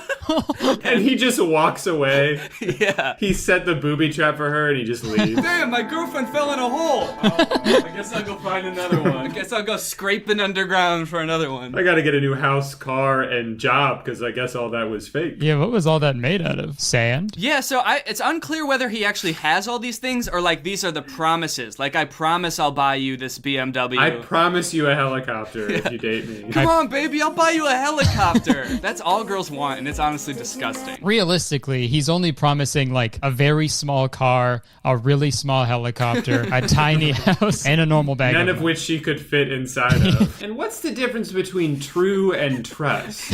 Babe, I promise I will always give you true. I will always give you trust. Those are too similar. I'm gonna take the bag of money. Well, I think the way this should have ended was the guy walks away, she's stuck down there, and then the other guy who is giving her unconditional love would come and help her out, and she'd be like, "Oh, you helped me at my darkest point. I do love you," or whatever. But it just ends. Yeah, he just kind of stands there. I think this might be like freeze framed, actually. He's literally just like a still picture, just like... Yeah. I've given you all I have. I'm done. So they're digging for treasure. Nice. With their little jackets. Do they do anything else? All they do is dig. It's the only way they can think of to like have metaphors for life. They're like, they can only think in underground digging metaphors. They're always talking to people like, life is a lot like holes. And they're like, not really. I gotta go film a TikTok. Do you think if you were friends with these people and you came to them with a problem, you're like, I don't know what to do. My parents won't talk to me. They won't accept me for who I am. They'd be like, hey, buddy, just think about it this way. Like, you're inside a big hole right now, and your parents are at the top. And you're focusing on them when you have to be digging down further into the hole. Did you know there's diamonds down there? Wait, hold on. He's like trying to like draw everything that you're saying. Just slow down. And who are my parents again? Oh, they're the fire hydrant. Give your ladder to the dancing lady, okay? This is what you need to do. How do we know each other again?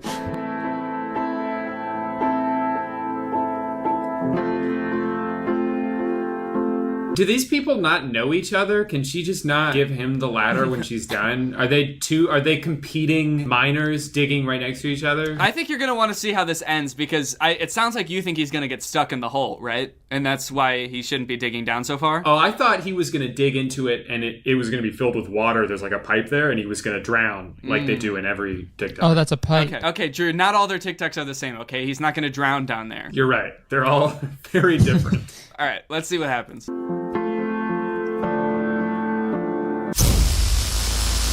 Oh, shit.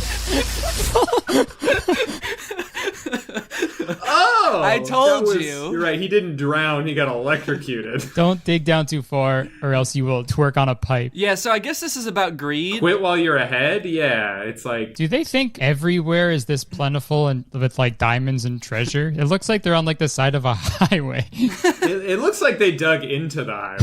It looks like they're in the middle of a racetrack and they're just like... There's like cars zooming by overhead. Okay, so what are they fucking trying to tell us? Because in some TikToks are like, hey, don't give up because you never know. The love was just right there. And then this one's like, hey, don't keep going because you're going to die. Easy, Buster. Don't get too greedy. Yeah, what do you want? Yeah. Picture like a mix of this one and the one where they're digging to find each other in the middle, but when they, instead of getting to each other, they both hit an electrical pipe at the same time. Okay, so this one's a mom versus dude scenario. Yeah. I wonder... That's one of the classic story types. You got man versus nature, man versus man, mom versus dude. like conflict types in stories. Yeah, you learn that in like AP Lang or whatever. It's like you got mom versus dude. This is a classic. Mom remember from school. What would that story be? Mom versus dude story. Okay, mom versus dude. Mom gives you time.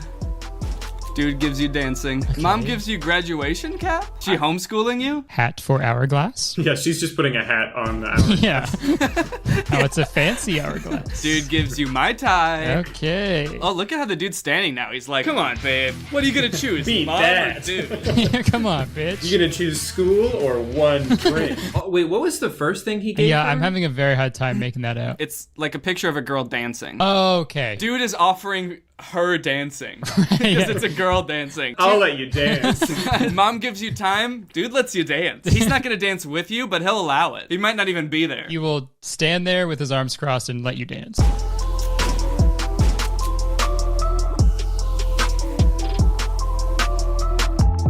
And of course, the guy walked away at the end of the TikTok. These dudes are not loyal. What is the end game for him? Yeah, because it was never gonna work, right? She was never gonna be able to cross over the hole. Yeah, he's just some sort of villain that kind of wanders around this weird world where he just fills holes with imaginary stuff for some reason. Separating girls from their moms. And when the job is done, he doesn't even take time to enjoy it. He's like trying to speed run this. All right, on to the next girl now. Like dancing, drinks, car? Yeah? Bye. Okay, go. Bye. You're dead. You're dead. I got you. Go. Okay. I gotta get some water. I'm laughing so much. I'm getting lightheaded over here. Okay. Oh, what? Guess me and Curtis are just gonna watch this one by ourselves. Oh wait, you have a water thing right there. I thought you had to leave the room. Shit, I look like an idiot now. Whoa. Is that how you got Amanda to agree to date you? You like filled a hole with a water machine? She was like, hell yeah. And then I had to buy a new one because that one was fake. And Amanda's still in that fell hole. right in. I think that Captain Boo were like the first people I saw doing this, but there's been some other accounts that have been getting pretty popular from doing this format too. Some of them are animated. Okay. The caption of this one is, I'd rather be alone than have such a friend. In the beginning, it was like fool. Pull me up. No. Oh my god. What? What do you think is gonna happen? It's not enough that they're leaving her there to die. Holy They're going shit. to crush her with this boulder. I feel like this whole thing was premeditated. I don't think this is an accident. Holy shit, dude. to each other, yes, we. Oh shit. How did she get around that one? Oh.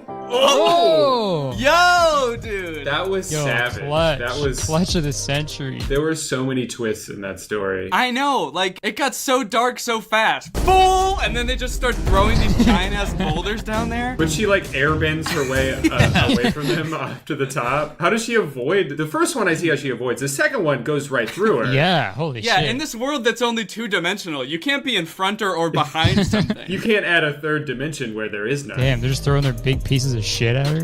Is that what those are? Those are giant pieces of poop? What else would they be? And I like that instead of just getting even with them at the end, like now they're on level playing field, she backs them off off a cliff and they die. The caption is, I'd rather be alone than have such a friend, but she didn't just end alone. She killed them. She's really downplaying it in the caption. Nope, now I'm just alone, and that's through my own choice, and I cut them out of my life. Friend versus husband. Oh shit. Is this gonna be exactly the fucking same? Where the friend gives her dancing and drinks, and the husband gives her time and school. You give her love. I love you. Okay, so far it is the exact same things that... Exactly the same. Boss I'll baby. give you boss baby. Oh, he's only... Did she fall through? How did that not work? Oh, she didn't fall through. Wait, so there's no consequences for going out with your friends instead of your hanging out with your husband and having boss baby? Well, to be fair, her husband just threw their baby into a pit. Like, maybe he's not the right guy for you. Babe, look what I'll give you. See? That's our baby down there. Yeah, he may be boss baby, but he is still a baby. It's gonna do some damage. He may own a Fortune 500 company, but he's just a wee little guy. He's still a wee lad. Also, I like in this universe that if you aren't a dude, you're a husband. A husband cannot be a dude. Men only have two moods, dude and husband. Could you imagine walking through like a park or something and you see just two holes on the ground, and in one hole there's a baby, an hourglass, and a heart, and in the other there's a car and a drink? Yeah, these are filmed in real life, right? Exactly, they are. Yeah, these are filmed IRL in front of a live studio audience too. I haven't noticed any crowd noises so far. I guess they just don't really have anything. They have no reaction. Just like, they're just watching. Captain Boo TikToks were filmed in front of an unimpressed studio audience. Underground again. So this is yet another account, and they're also doing the underground only thing, where all their TikToks are ground based. He was too greedy. Yeah. I mean, it didn't matter anyway because he was getting struck by lightning through the ground. He was already gonna die.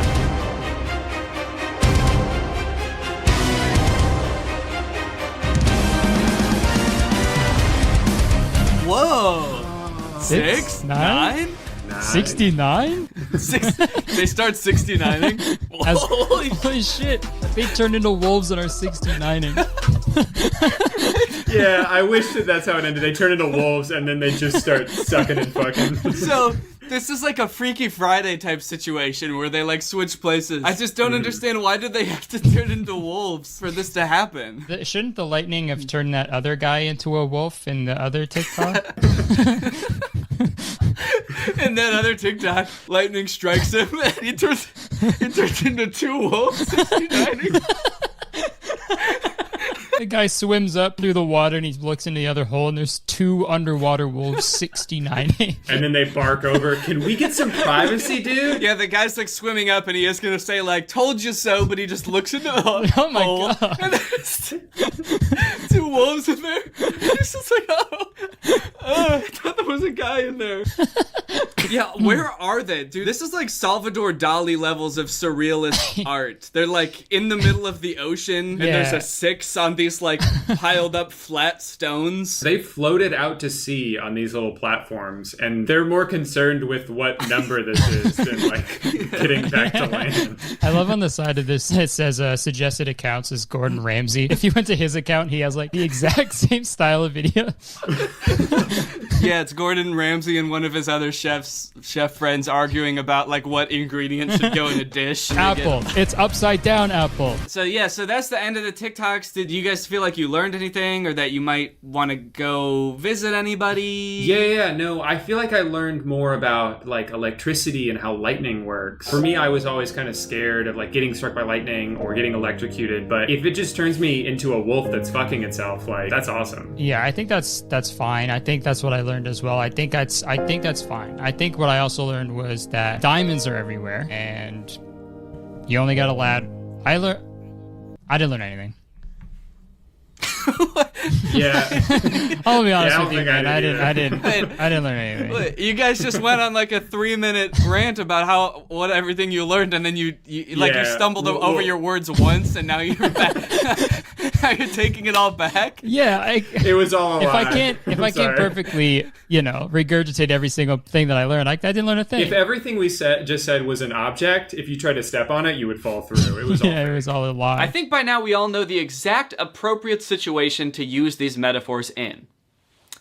That's right, going to the grocery store. Think about it this way. Sometimes going to the grocery store can feel like aimlessly scratching around underground, searching for the love of your life. Where's the food? To make it effective, you gotta take time to plan before you even go to the grocery store. You gotta take time out of your day to go. And by the end of it, what do you have? Probably the same meal you've been cooking every week, plus you're trapped in a hole, and you probably have a bunch of food waste too, because the grocery store sells way more celery than you need it. This recipe says I need 1 stalk of celery, but the grocery store only sells entire trees of celery. I didn't even know they grow like that. After that, it can start to feel like that hole is filling up with water. It does, it feels like that. Which is why I, as well as so many others, use today's sponsor, HelloFresh. Whoa, this box will help me not drown.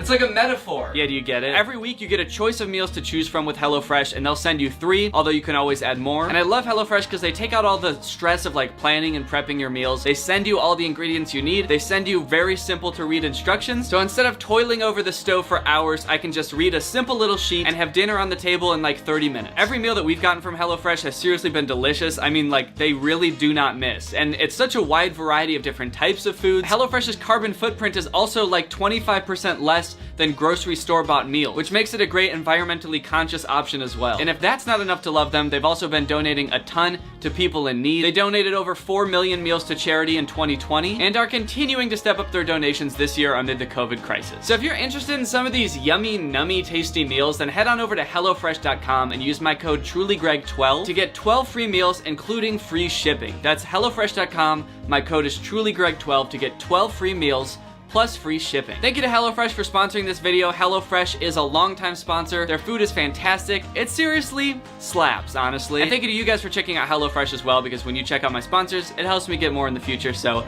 it's really a win-win situation. It's 6. Okay, so it's what if I came... It's 9. It's Curtis, 6. it's 9. It's 6. I'm looking at it right now. It's 9. It's 6. Oh my god. This fucking guy. Who gives a shit anymore? Who cares what number this is? I'm having the time of my life.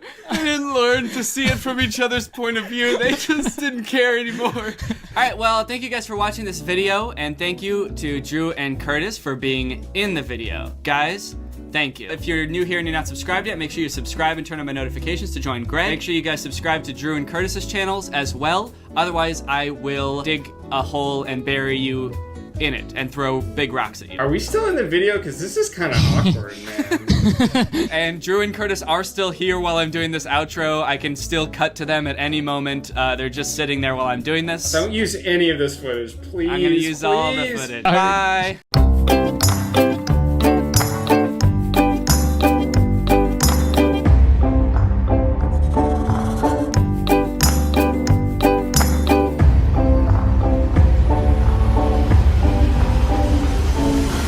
What's up, Greg? I hope you're all having a great day. Welcome back to my channel. This, of course, is another episode of sitting alone in an unfurnished room like a weirdo. So most of you have seen the video I made with Drew a couple months ago where we talked about the Jeremy Renner app. And since we made that video, a lot has happened in the world of Jeremy Renner. Firstly, just a few days after we made that video about his app, the app got shut down. Jeremy Renner himself posted this lengthy note on the app saying that he was taking down the app because there were too many trolls on the app, and he was going to be giving anyone who spent money on stars refunds. And for a second, Drew and I were like, huh? Did we do that? Did we roast this international celebrity's app so hard that he had no choice but to take it down? But then we looked into it a little bit more, and it seems like there were like a whole host of other problems on the app that we didn't even touch on, and it's been a long time coming. Unbeknownst to us, the app was full of trolls that were impersonating other celebrities. People were making accounts for like O.J. Simpson and Casey Anthony and posting really weird stuff on the app. But worse than all that, worse than people making fake accounts for politicians and murderers and just all around spreading lies on the app, people were making fake accounts of Jeremy himself. They would make accounts where the name would be Jeremy Renner and the picture would be the exact same picture that the official Jeremy Renner was using. And since for some reason there was no like verification thing next to Jeremy Renner's name, anyone could make it look like they were the actual Jeremy Renner. And people would use these fake Jeremy Renner accounts to try to get stars from people, try to convince people to give them their stars because they would think that they were the actual Jeremy Renner, which is fucked up. Because as we all know, the only person who deserves stars is the real Jeremy Renner. No one else should be getting stars. So anyway, instead of implementing a policy where you can't make your name Jeremy Renner and you can't make your picture the same as the actual Jeremy Renner, he just deleted the whole app. He just got rid of the whole ass app, tossed the whole thing in the garbage. It's no good anymore. Ooh, stinky app, no good. Apparently it doesn't take much trouble for someone who's worth $50 million to be like, you know what, this is more trouble than it's worth. I'm not even making that much money. I'm just gonna delete the whole thing. Sure, it could have been a fun place for my fans to interact, but instead I had to make it 1, all about money, and then 2, the second that any trouble arose, I just am gonna delete the whole thing. But since that video, Jeremy also has another venture he's been working on, the Jeremy Renner Amazon Celebrity Store. So I didn't realize this, but apparently Amazon has this thing called celebrity stores where they partner with certain celebrities to make curated stores full of items that are endorsed by a specific celebrity. So celebrities will pick out items that fit their brand, like Post Malone has one where you can buy headphones, and then I assume what happens is that the celebrity involved in the store gets a cut of the revenue for all of the items that are sold on the store. So it's like a mutually beneficial thing for them and Amazon. And it turns out that Jeremy Renner has just started one. They've got all of Jeremy's favorite stuff in here. Jeremy's favorite fishing pole, Jeremy's favorite knife, Jeremy's favorite trunk, his favorite food.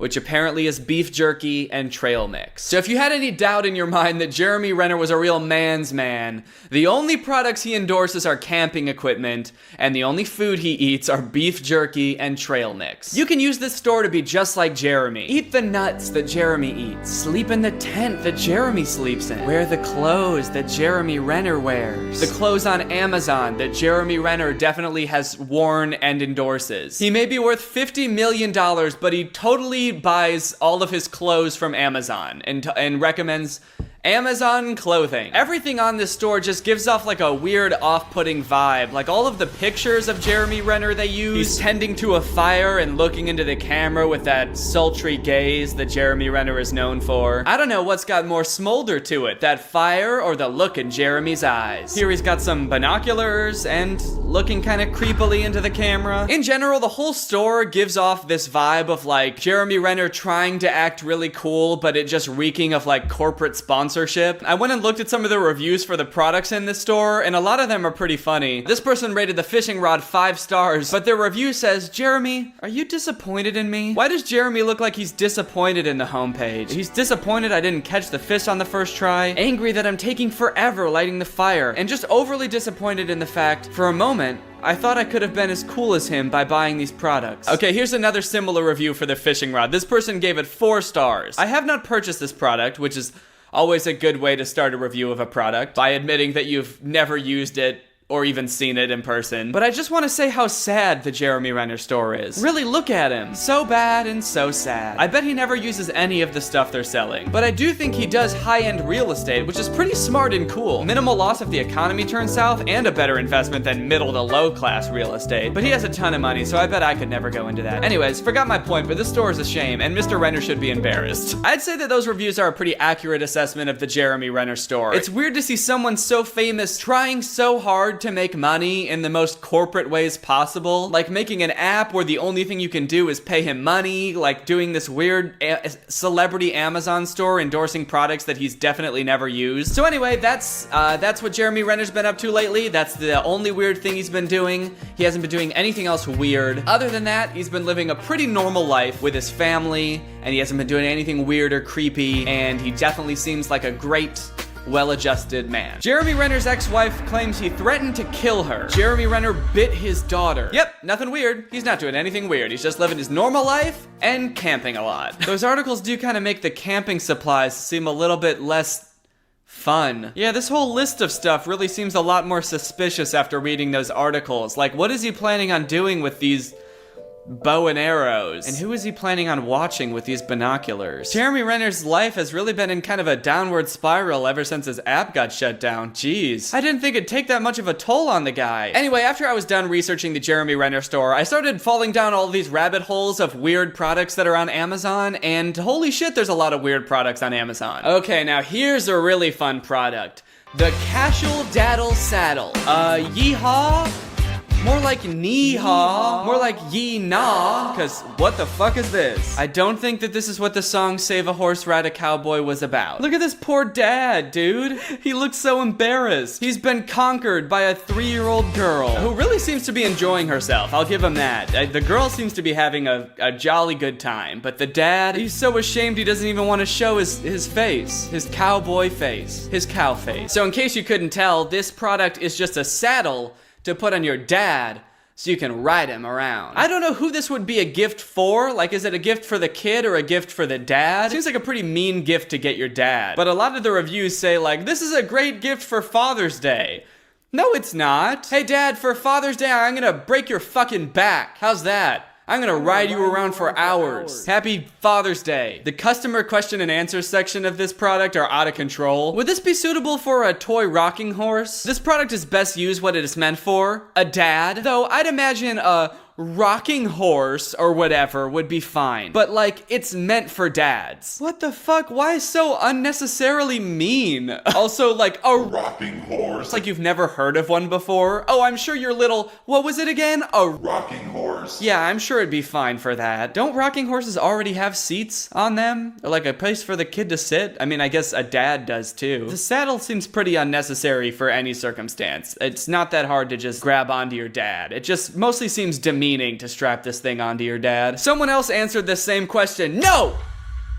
Only for uncle. I mean, that's just not true. This is a daddle saddle. I'm sure you could put it on an uncle, but he has to be a dad. You can't put it on an uncle with no kids. It wouldn't work. It's only compatible with dads. Oh, good. There's the police version. Yeah, the police costume doesn't actually come with this. It seems like the only reason that this is a police officer saddle is because it comes in Sheriff Blue. Ooh, wow. Sheriff Blue. Why do the dads in these pictures never look happy or even kind of enthusiastic about what's going on? He looks like he's having an existential crisis. He looks like his midlife crisis started right when this picture was taken. Oh, cool. You can dress like a knight too, and your dad will still want to die. That's awesome. I have to give him some credit though. This is some really realistic advertising. They're really managing your expectations with this product and letting you know who's going to be the one enjoying it. Have you ever wanted to give your kids the ultimate horseback ride? Of course you have. Well, now you can, thanks to the Casual Daddle Saddle. Just strap it on and take your kids for a ride. Your kids will love feeling like they're strapped to a real horse because you smell like shit. You smell like a horse. Your kids can dress up like a cowboy, a mounted police officer, a princess, or a knight in shining armor. And you can dress up like a fucking horse. Your kids will love feeling like they're riding a real horse, whether it be through the jungle or on an old dirt road. And you will not have a good time. You will not like this product. You will not have fun. You're gonna hate your wife forever for getting you this as a gag gift and resent your kids for making you use it. So call today and become a fucking horse.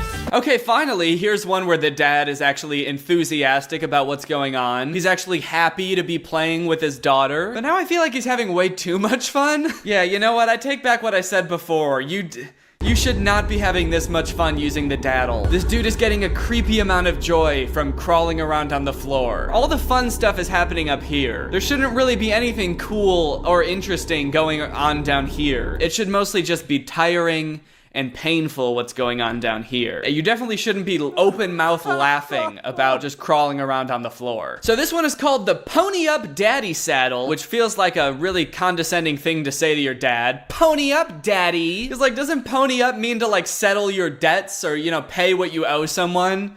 Pony up, daddy. You owe me the ride of my life. You owe me the health of your lower back. Pony up, bitch. It's time for me to strap a saddle to you and ride you like a fucking horse. Pony up, daddy. Oh good, there's a commercial for the Pony Up Daddy. Let's check it out. Pony, pony, pony, pony, pony, pony, pony, pony, pony, pony up, daddy. Pony up, daddy.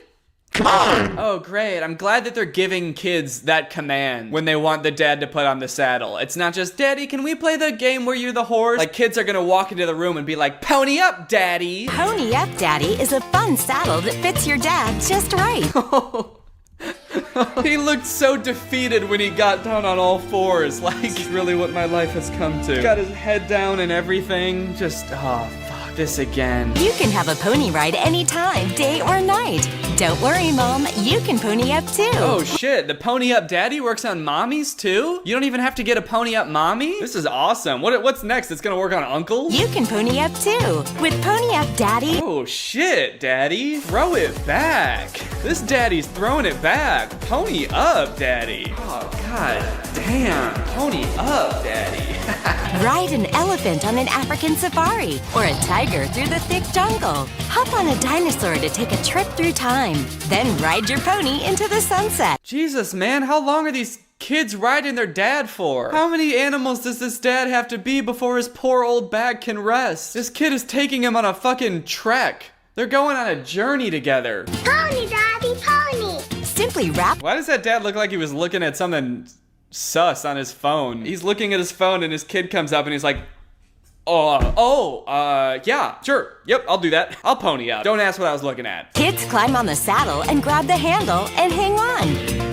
Pony, pony, pony, pony, pony, pony, pony, pony, pony, pony up, Daddy. No more ripped collars, no more stretched shirts, and no more broken jewelry. God damn, these kids are brutal. Just fucking choking their dads. You don't need to worry about jewelry getting pulled out or your collar getting stretched because the Pony Up Daddy comes with a bit to put in your dad's fucking mouth so you can pull that shit when he's getting out of line. It's time to play with your kids again. Oh shit, it's time to play with my kids again. I gotta go I gotta go play with my kids again. Okay, I'm starting to like it. I like the idea of getting off the couch and getting off your electronics and playing with your parents, but I feel like we could go even bigger. Just writing one dad, that's lame. And kids these days, they're resourceful. I think it'd be really cool if they started making like daddy carriages. So you could have like a carriage that you and all your friends sit in. It's got big wheels. And then there's like a group of 6 harnesses in the front that you strap a bunch of daddies into. So now you've got like 6 daddies pulling this little daddy carriage around. Now that would be cool. Taking your daddies out on a dirt road and just like,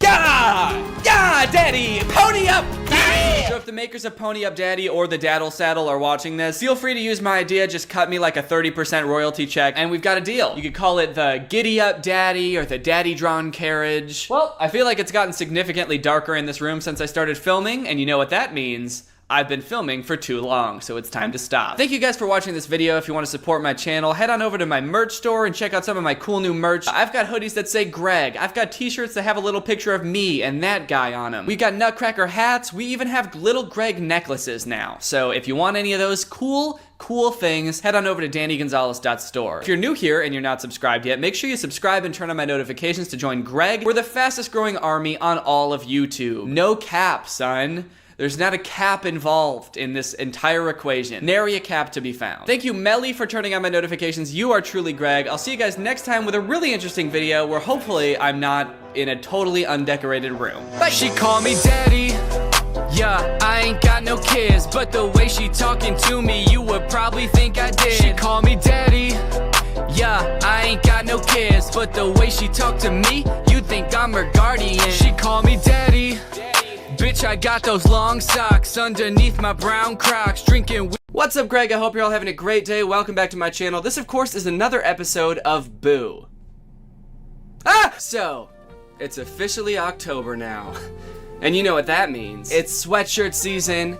It's sweatpants season. I think October might be my favorite month of the year, you know? The weather finally starts to cool off a little bit and you get that nice cozy cuddle weather. The leaves on the trees start changing to these pretty orange and red colors. And on top of all that, everyone's trying to scare the shit out of you all the time. But you know what? I'm here for it. I love Halloween. I love getting spooked. I am absolutely a hoe for Halloween. People start changing their name to spooky things on Twitter. Brands start tweeting spooky Halloween related stuff. But the thing I've noticed is that these spooky fact accounts and like scary story accounts keep popping up on my Instagram Explore page. Accounts like Terrifying Flicks, The Scary Facts, Seeking Horror, all designed to get you in that spooky state of mind for Halloween. These accounts are so strange. The selection of facts and stories that they choose to put on here just are so out of left field, and I don't understand why they put a lot of them in. Sometimes they're worded really poorly, and other times they're just like not even scary at all. And I don't know why anyone would think that they're scary. And a lot of them, of course, are just totally made up and like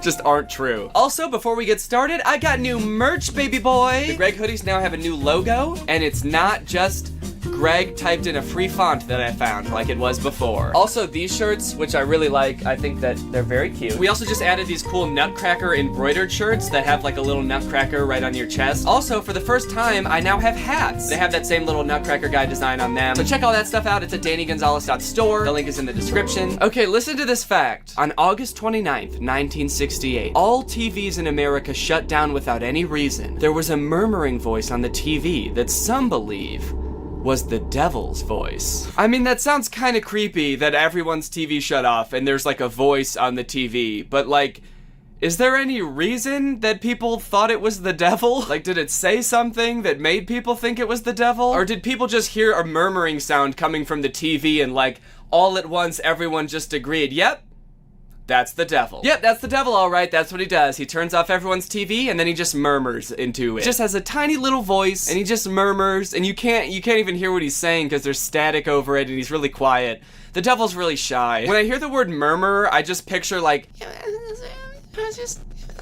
which I think we all know that's how Satan sounds. Just a timid little guy. He probably had like stage fright or something, that's why he was so quiet. He turned off everyone's TV and then was like, oh wait, shit, this is so many people. I may be the devil, but I still get kind of nervous sometimes. I kill everybody, kill your mom and your dad, and I drink the blood of virgins, and I don't know, okay, bye-bye. If you stare at yourself in the mirror for too long, you will start seeing a scary reflection of yourself because your brain gets bored. This is also called The Troxler effect. Is this true? When your brain gets bored, it just starts making shit up? I'm not saying it's not true. Actually, I think it might be. I feel like I've heard that before. Like if you're laying in bed and it's like completely silent, sometimes your brain will start hearing things because it's bored. So I feel like this actually is kind of true to an extent. I don't know if it's as true as this picture is making it seem. If you stare at yourself in the mirror for too long, your face just starts decaying before your eyes. Like maybe if you're on acid or something, but I don't think just normally if you look at yourself in the mirror for too long, your skin will start falling off of your face and your eyes will fall out. Honestly, that is pretty savage of your brain though. When you're looking at your own face in the mirror to just be like, man,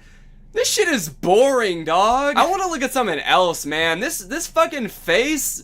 Ugh. Snooze fest. You got a boring ass face, dog. I gotta look at something else. I gotta look at like a fucking corpse face. That's what I want. A Russian child claimed that he lived on Mars before he was born on Earth. He said that Martians are over 7 feet tall and breathe CO2. Oh my god, that's so scary that he said that. I mean, this is insane. Scientists have been looking for extraterrestrial life for so long, and especially on Mars. I mean, they've done experiments, we've taken pictures, we've sent rovers over there to go around and explore, spent billions of dollars on Mars exploration, when all they had to do this whole time was just listen to this Russian child and blindly trust everything he says. I also like that it seems like those are the only two things he knows about being a Martian from like living an entire life on Mars, I would assume. But the only thing notable about them is, yeah, they're 7 feet tall and they breathe CO2, but other than that, they're pretty much just normal dudes. So they're really tall and they breathe CO2. Are we sure this kid didn't just see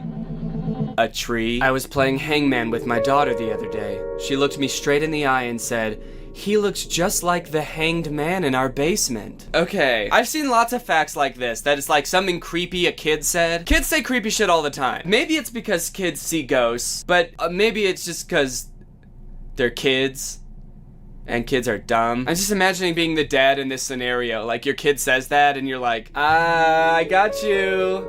Hangman, I win. That looks just like the guy hanging in our basement. What? Yeah, the guy in the basement, hanging by his neck. You know that guy. The dead one? How are you so calm about this? Why am I just hearing about this now? He's always making that face. Like, blah, like the dead face. I gotta go check this out. Oh shit.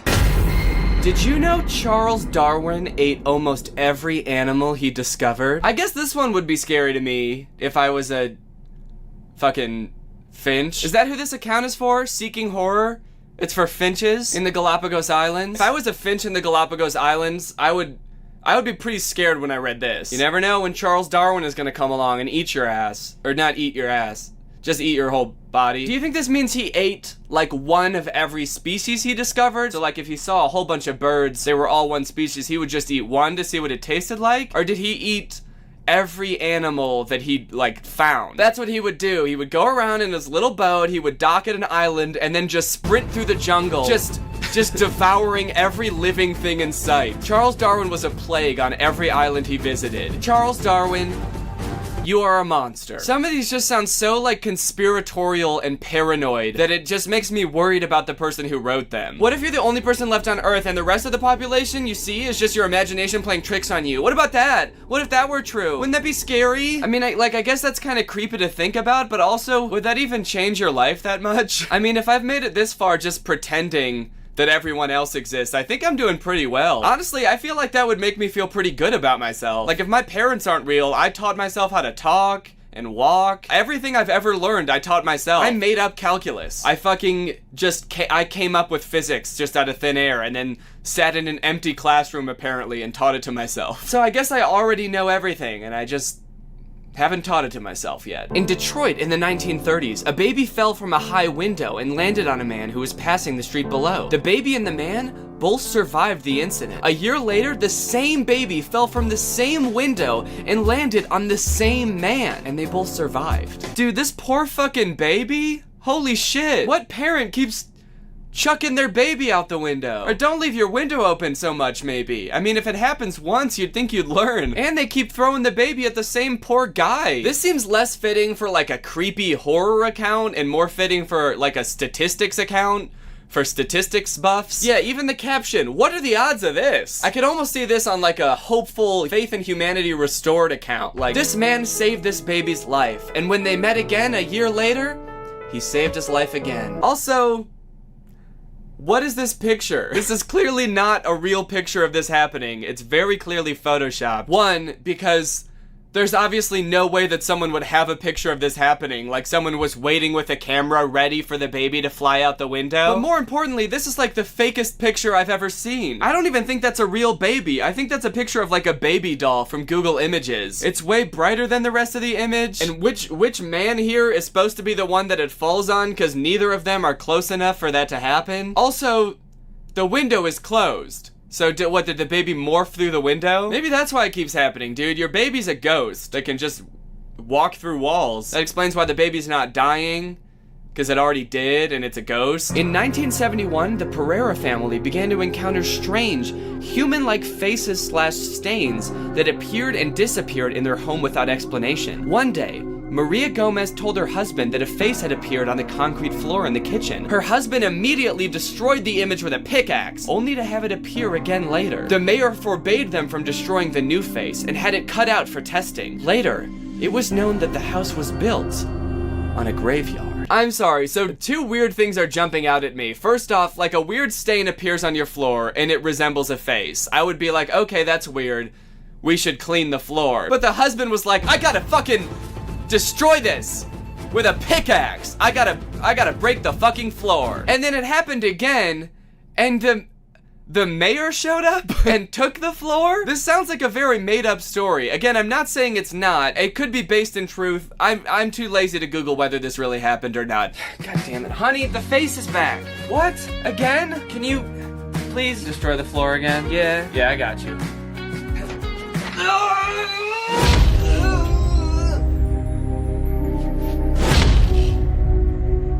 Hello? I was just gonna destroy the floor. No! Oh. Huh? What? No, you can't just take my floor. Hey! Come back! Give me back my floor! Man, fuck. Was that the mayor? Yeah, I think so. A Texas man was asked not to swim in a marina due to sightings of an alligator. He responded with, "Fuck that alligator!" before diving in the water. He was immediately killed by an alligator. This is the opposite of scary. Things are scary when they're unpredictable, you don't know what's gonna happen, you're not in control of a situation. This dude had just about every opportunity to not get eaten by an alligator, and he still got eaten by an alligator. This fact is just, a guy got eaten by an alligator because he jumped into an alligator's mouth. So be careful. You're not as safe in an alligator's mouth as you might have thought. I can't believe he said fuck that alligator right before jumping into alligator-infested waters and getting eaten by an alligator. That's so dumb. In 2008, a beach was stolen in Jamaica. The 500 truckloads of sand remain missing to this day.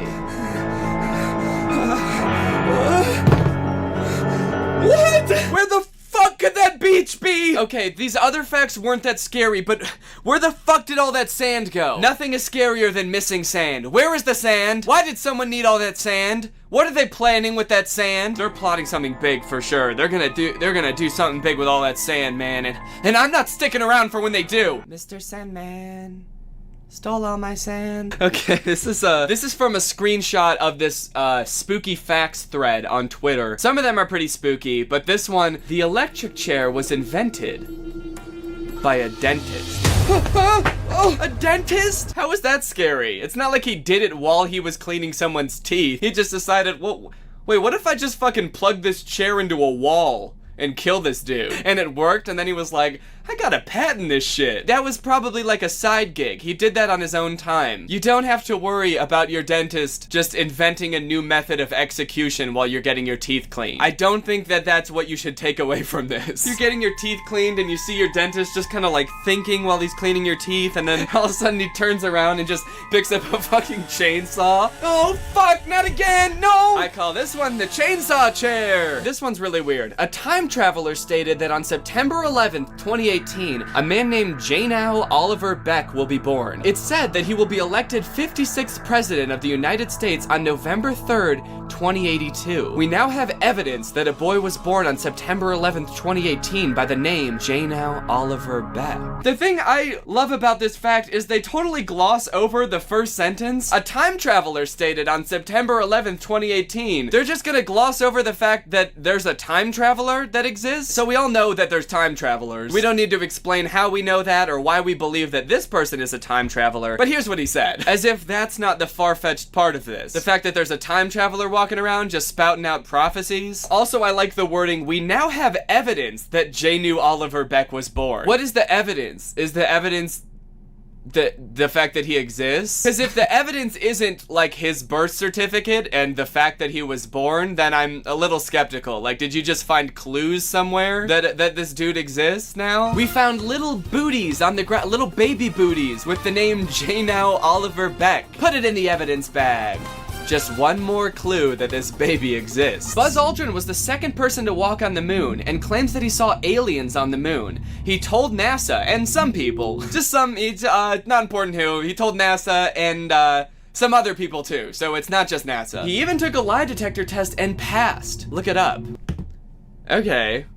I feel like that's not true, but I'll look it up. Did Buzz Aldrin see aliens on the moon? The story claiming Buzz Aldrin saw aliens in space is utter nonsense. Okay.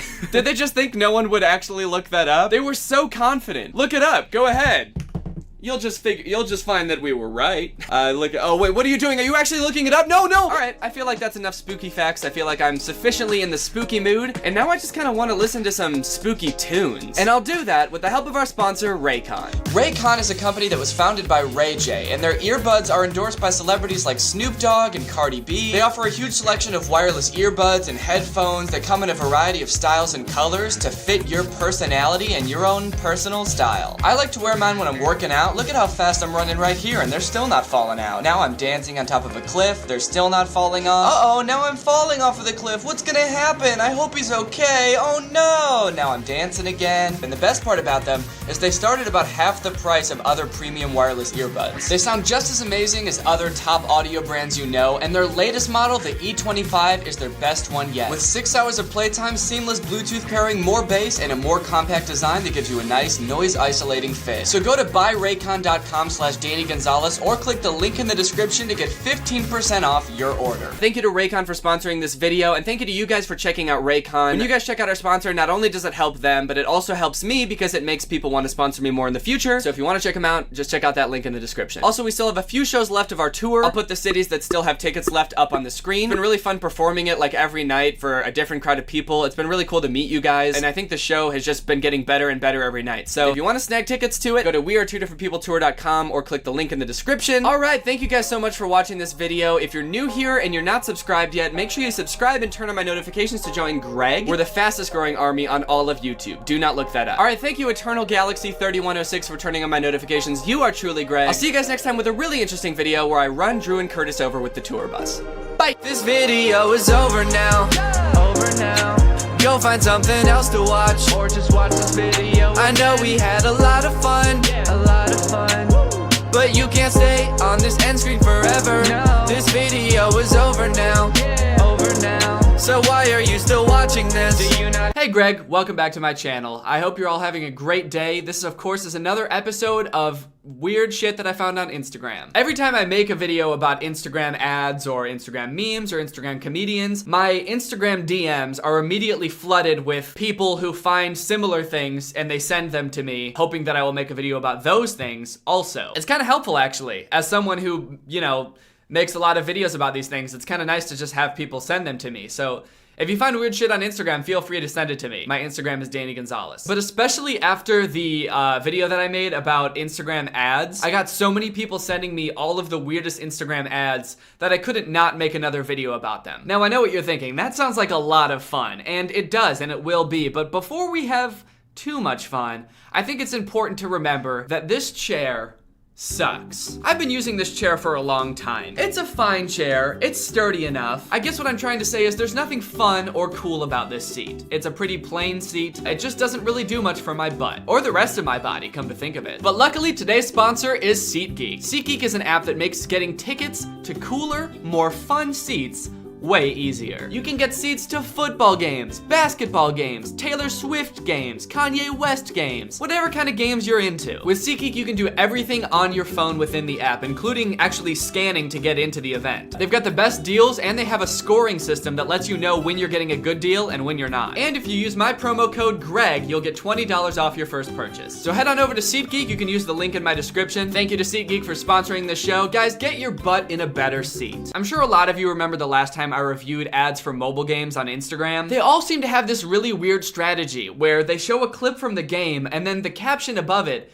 just makes no sense. It's almost confusing to the point where you have to download the game because you're just so confused. Here's an example of this strategy. It's a game where you're this little blob and it looks like you go around trying to knock people off of this platform. And the caption is, I never knew anxiety until I played this game. I've never felt anxious in my whole entire goddamn life until I downloaded this game, which is totally inconsequential in the grand scheme of things. Whether I win or lose in this game has no bearing on my well-being, but it was so stressful that for the first time in my entire life, I felt anxiety. And I know what you're thinking, yes, I do live a very privileged life. There's this game, it looks like all you really do is just zigzag back and forth, but it is the most relaxed game ever. This one's pretty interesting. It looks like you're just a little ball and you bounce from platform to platform and you try not to fall. And it's got Disney's Magic Cinderella's Castle or whatever it is in the background. And the caption for this one is, if you score 400, you can go to Disneyland. So this is interesting because, like, for the first time, it feels like an ad has a coherent phrase at the top. Like, I understand what it means. If you score 400, they're gonna give you a ticket to Disneyland, I guess, which is great. Tickets to Disneyland cost like $100 each. It's pretty impressive that an app would just pay for you to go just for getting like a seemingly pretty attainable score in this game. I think the problem that I have with this is I just kind of doubt it. I really doubt that if I download this game and get a score of 400, that they're gonna like mail me a ticket to Disneyland. So I decided I would put this to the test, download this game, and get to 400 myself and see what happens. Fuck! No! Okay, the best I can get to is like 100, so I guess I'm not going to Disneyland. This very specific format seems to be actually pretty common with games. Here's another game where you like hit a ball and see how far it goes. And it says if you bounce 10 times, you can legally reach Pink Castle, which is just the Disneyland castle tinted pink. I can legally reach the Pink Castle. Was I not allowed to before? Why wasn't I legally allowed to reach Pink Castle? Why are they trying to keep me out? Come on, I'm a nice guy. Let me into Pink Castle. Legally this time. And then there's this one which says if you swallow Big Ben, you can go to Disneyland. If you swallow Big Ben? What the fuck does that even mean? Big Ben's like the giant clock tower in London. So if you swallow that, you might find yourself at Disneyland. And to prove it, right next to the picture of the game, there's a picture of this like skinned and gutted Donald Duck screaming in agony or maybe anger. You know, like you see at Disneyland. Man, I can't wait until I swallow Big Ben. I can go to Disneyland and see all my favorite characters, like Mickey Mouse with his arms torn off, decapitated Goofy, and skinned and gutted Donald Duck, who's very angry about something. Probably the fact that his stomach is gone. Here's another fun phrase. It's a little game where it looks like you flip, and then there's a picture next to it, which is a girl playing in bed, and a guy looking over her shoulder like, what the fuck are you doing? And the caption is, when she's tapping the game more than you. I don't understand that progression of emotions, because I think the fire is supposed to be like, sexy, like kind of hot. So it's like, she's tapping the game more than me? Oh, ah ha ha ha. Oh shit. She's tapping the game more than me? Hell yeah, girl, you tap that game. You don't gotta tap me, as long as I can creepily look over your shoulder in bed while you tap that game, baby girl. There was one ad I saw on Instagram that it seemed literally everybody wanted to send me, and rightfully so, I think. It was very festive and applied to my life personally a lot. It looks like this game where you're a little pumpkin and you spin this sort of cylinder to try to fall all the way down. It looks like a pretty interesting game, but the caption and the picture next to it are even better. If you reach level 2, you're legally a pumpkin. Legally a pumpkin. I've never heard anything better in my fucking life. And all you have to do is reach level 2? Granted, I don't really know what kind of perks or responsibilities come with being a legal pumpkin, but I mean, it sounds great to me. So your bitch ass better believe that I downloaded this game and I got to level 2. That's right. And it took me about 15 seconds. All I had to do was spin this little cylinder while the ball fell, and then I got there. It was kind of weird because when I got to level 2, the game barely even acknowledged that I reached such a momentous achievement. It also didn't say anything about pumpkins. It said nothing. It just said like, okay, level 2. Do that now. So I don't know what that's all about, but I'm guessing that my new ID will show up in the mail pretty soon, confirming my identity as a legal pumpkin. So I'd just like to take this opportunity to say to my haters, I told you so. You said I'd never amount to anything, but now I'm a pumpkin. But guys, the Instagram ads that I really want to talk about today are quite a bit different than any of the ones I've talked about before. This will be a series of ads from probably the most fucked up looking game I've ever seen. It's a game called Game of Sultans. I don't really know if it's a popular game or if any of you have maybe even played this. Maybe you could tell me if the game is as fucked up as the ads are, but it seems to be advertising all over Instagram. The thing about these ads is it makes the game look like this really gross, like sexist and all around just like awful game. And I don't understand really how it's supposed to make me want to play the game. Each ad that I've seen and that I've saved is like a series of pictures, like one of those little albums that you can go through on Instagram. So the first picture is 3 women and it looks like you're given a choice. It says, "Your Majesty, please choose a maid to serve you." So it looks like you're playing as like the king or the sultan of this palace and you have to choose a maid. And it looks like you're basing this decision purely based off looks, as there's not any sort of resume that I can see. You're basically just trying to decide who's gonna clean your house best based on who is hottest. I've never known those 2 attributes to be a correlation, but I don't know, maybe the Sultan knows something that I don't. Ooh, the game's heating up a little bit. Now you get to decide, who would you choose as Empress? As Sultan, graceful and elegant as you are, you get to have your pick of any lady in the land. You can choose this woman, who you've got your arm around. She seems like quite a catch. She's sort of tickling the little hairs on your chinny chin chin. Or you can pick this crying woman who is pregnant with your child. And I think the body language is pretty clear in this picture who he's thinking about choosing. So it looks like you've gone from choosing a maid to getting someone pregnant, picking an empress. So what's next in the life of a sultan, you may be wondering? Well, it looks like the next thing for you is to pass on the crown. The kingdom has to live on after you go, so it's time to start having babies. So as sultan, you decide to have a child, and the newborn son is too ugly. What should I do? Oh no. Okay, so this is an interesting predicament. The Sultan has had a child and it's too ugly. The newborn son is too ugly. Like, there's a certain amount of ugliness that the Sultan would accept, but this son, with his unibrow and his freckles, I don't know, he looks pretty much like a normal baby except for the unibrow. This son is too ugly. What should I do? What do you mean, what should I do? Like, there's nothing you can really do now about the baby's looks. Like, he's here.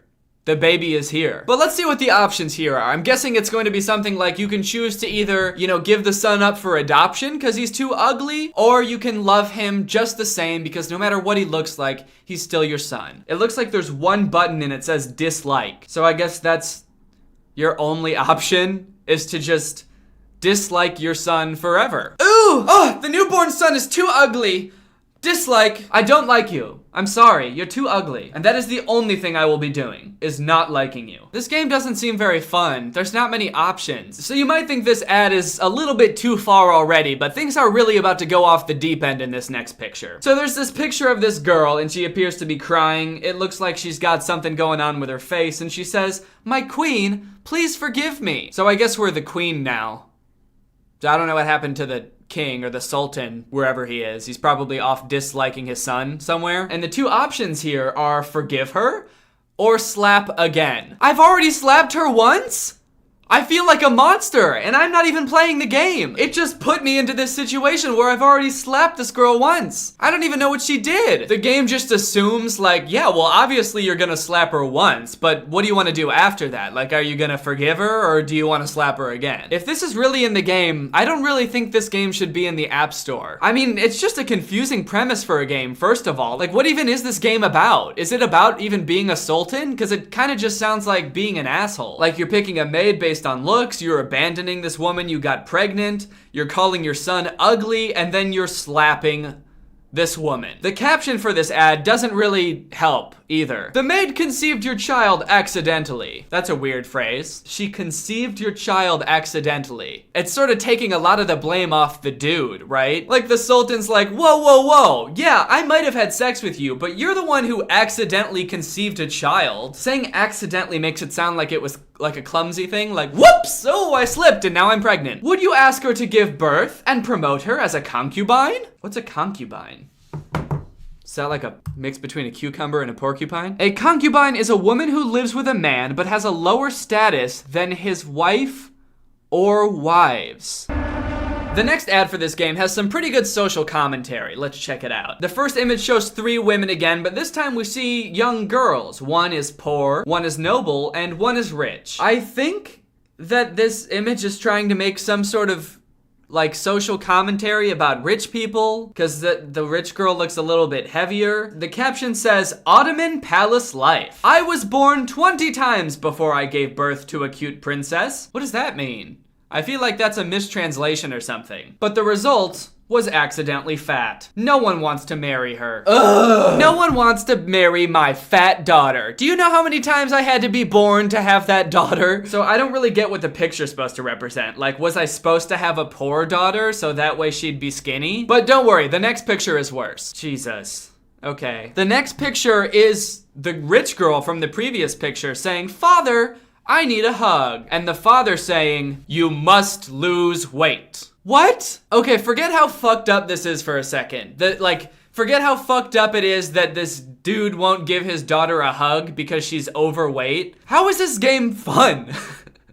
Like, it just seems stressful to have to be this little guy who is getting stressed out about his daughter's weight. He's all worried about his ugly son. I mean, look at him. He's so stressed out about his daughter's weight. His face is all warped. He's got like shade coming over his forehead. It looks like he's in physical pain because his daughter is heavier than he wants her to be. But don't worry, because part of this game is putting your daughter on a diet so that she can become the ideal looking 18-year-old in your eyes. Wow. I thought this game was gonna be fun when you could have ugly sons, but now that I know you can put your daughter on a diet, where can I download this game? What an awful sounding game. Why is it an appealing idea for a game to even be this sultan who's just this like womanizing douche? I don't know, but now I'm kind of tempted to download it and see what it's actually like, if it's actually like that at all, or if that's just a bunch of like weird clickbaity stuff to try to get you to download the game. So I don't know, let me know if you want me to make a video about me playing that game, or at least seeing what it's like. Maybe I'll try it. Guys, holy shit, the response to my last video has been crazy. So for those of you who didn't see my last video, I basically recapped this entire story where Billion Surprise Toys took down one of my videos,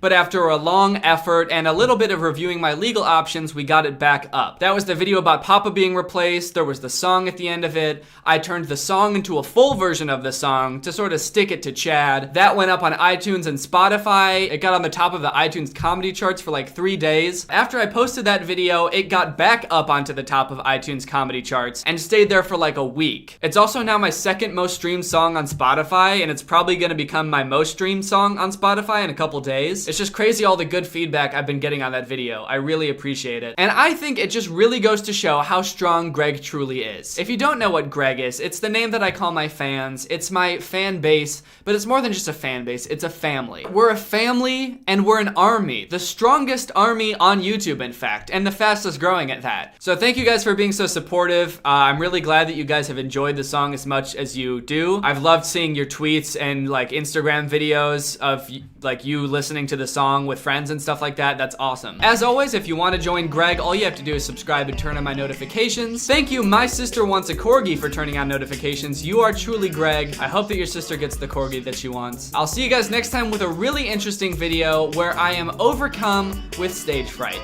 and I can't say a word the entire video. Bye. What's up, Greg, and welcome back to another episode of Everybody Gonna Jail. Everybody Gonna Jail. 2020 is the year, man. I don't know what it is about it or the past couple days, but it seems like every YouTuber is gonna go to jail. A couple days ago, I saw that Jake Paul's house was raided by the FBI, and they took, I guess, a bunch of guns, is what it looked like. So I don't know what's up with that.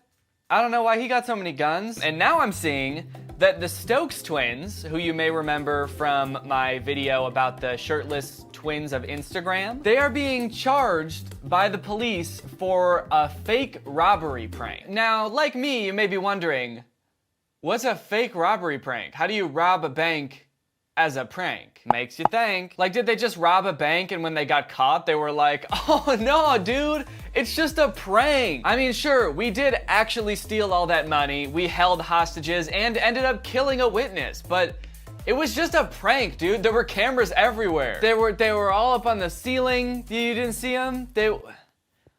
Technically, they were the bank's security cameras, but there were cameras everywhere, so that makes it a prank. So the way I found out about this is from this article on The Verge. It's called YouTube Prank Star Stokes Twins Charged with Felony After Fake Bank Robbery Video. They're being charged with a felony, according to this article. I don't know if it's like one felony between them because they're twins, so do they each get half a felony? I don't know how that works. I don't know how twin works. Alan and Alex Stokes, 23-year-old twin brothers known best for posting prank videos to YouTube under their channel Stokes Twins, have each been charged with a felony related to a fake bank robbery, the aftermath of which the brothers recorded and posted to YouTube last October. Oh damn, this was posted in October and they're just getting charged for it now? They probably thought they were gonna get away with this scot-free. They thought they'd be able to avoid anyone named Scott. But lo and behold, here come the Scotts. You letting the Scotts outside. As part of the prank, the two brothers falsely presented themselves as criminals to an Uber driver and other random bystanders. Okay, so they didn't really rob a bank, they're just walking around town pretending that they were criminals. So wait, they got arrested for pretending to be criminals. But since what they were doing was against the law, they're actually criminals. So maybe they shouldn't go to jail after all, because they were criminals the whole time. I'm smart. Stokes Twins, please hire me as your lawyer. These were not pranks. These are crimes that could have resulted in someone getting seriously injured or killed, Todd Spitzer, the Orange County District Attorney, said in a statement. Damn, I love that. These were not pranks. These are crimes. I mean, I gotta agree with him. But honestly, they kind of had to call it a prank, because like, what else would they title the video? Fake bank robbery, crime. Not a prank, this is a crime. Epic crime. Crime gone wrong? All right, anyway, that's enough of this article. What do you say we just watch the video? Because I found it. You guys want to check out this video? I can't hear you. I can't hear you. Guys, I'm not gonna be able to hear you because I edited in these sound effects after the video, so I can't hear anything right now.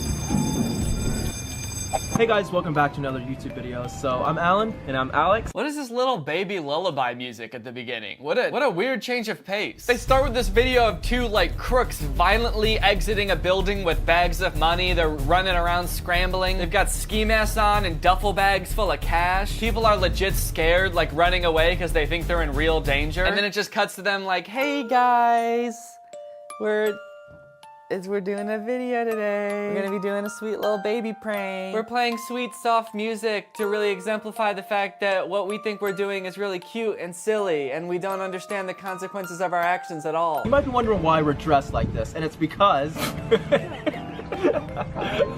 we're doing a bank robber prank. Kind of makes me uncomfortable how funny they think they're being when they're describing this very dangerous prank. What's up, guys? Today we're gonna be doing an epic prank. We're gonna be going... I can't even say it. Dude, you made me laugh. Stop. I can't. Oh, yeah. Okay, wait. Okay, I got it.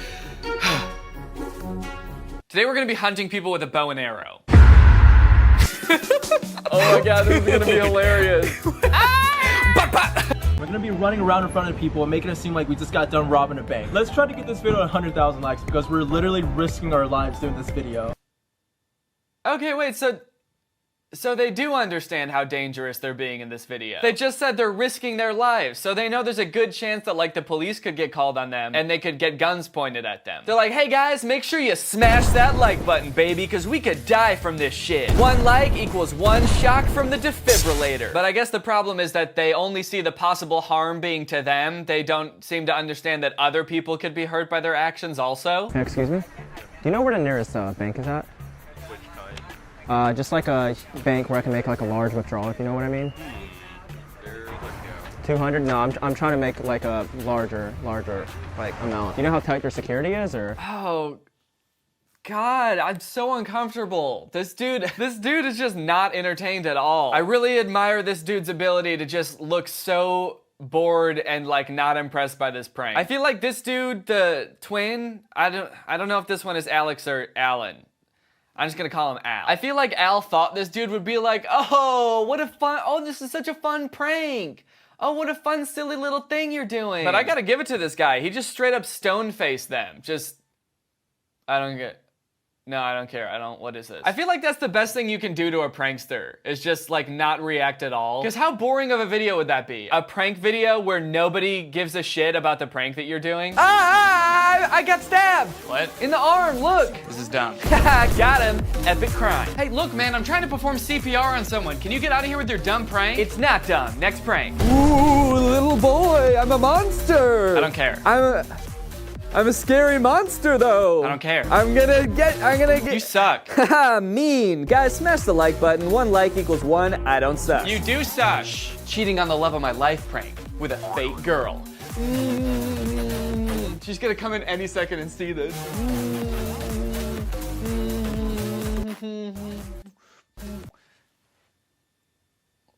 Okay, where is she? Sir, your wife passed away this morning.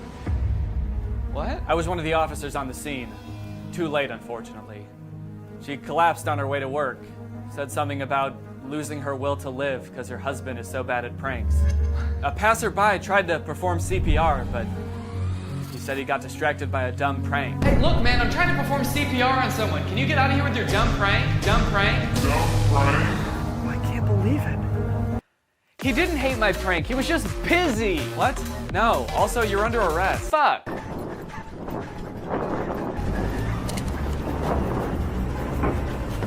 Uber for Alan? Yes. What is it? Our getaway driver just bailed on us. Oh great, now they're trying to prank an Uber driver. They're trying to make the Uber driver think that he's the getaway driver for a bank robbery. What's this? Oh, we're going to like a costume party. Sure. Yeah. Could you step on it, like step on the gas? Yeah, that pretty much sums it up, doesn't it? I think that really encapsulates this very nicely. This is weird. It's not funny. Imagine if the Uber driver's like not even scared. He's just like giving them an honest critique of their prank. He's like, guys, this is really unoriginal. It's not gonna be funny. And honestly, it's weird. You guys are weird. What do you think their Uber score was after this? Negative 8,000? Okay, can I just take this right? Just get off my compass. Actually? Wait, actually? Wait, what? You don't want to be the getaway driver for our epic bank robbery crime? Like, do you think if we, you know what I'm talking about? Hey. Hey, what's going on? You guys just get out of an Uber a minute ago? You're videotaping stuff? Yeah, we like a public prank. One of them just said, we were doing a public prank. A public prank, you know, the kind that you do in public, as opposed to like a private prank. Dude, I was just in the bathroom all by myself and I just pulled an epic private prank. No one's allowed to see it though. That shit was private. Public prank that gets about 15 police officers in the area hauling butt over here. Because you guys are pulling up masks. What's your name? Oh, and right back to it. Just cuts the cop off mid-sentence. The police showed up, told us to stop or they're gonna arrest us, but we ain't got time for that. It's time to prank. It's crime time. I'd say it's prime time for a crime time.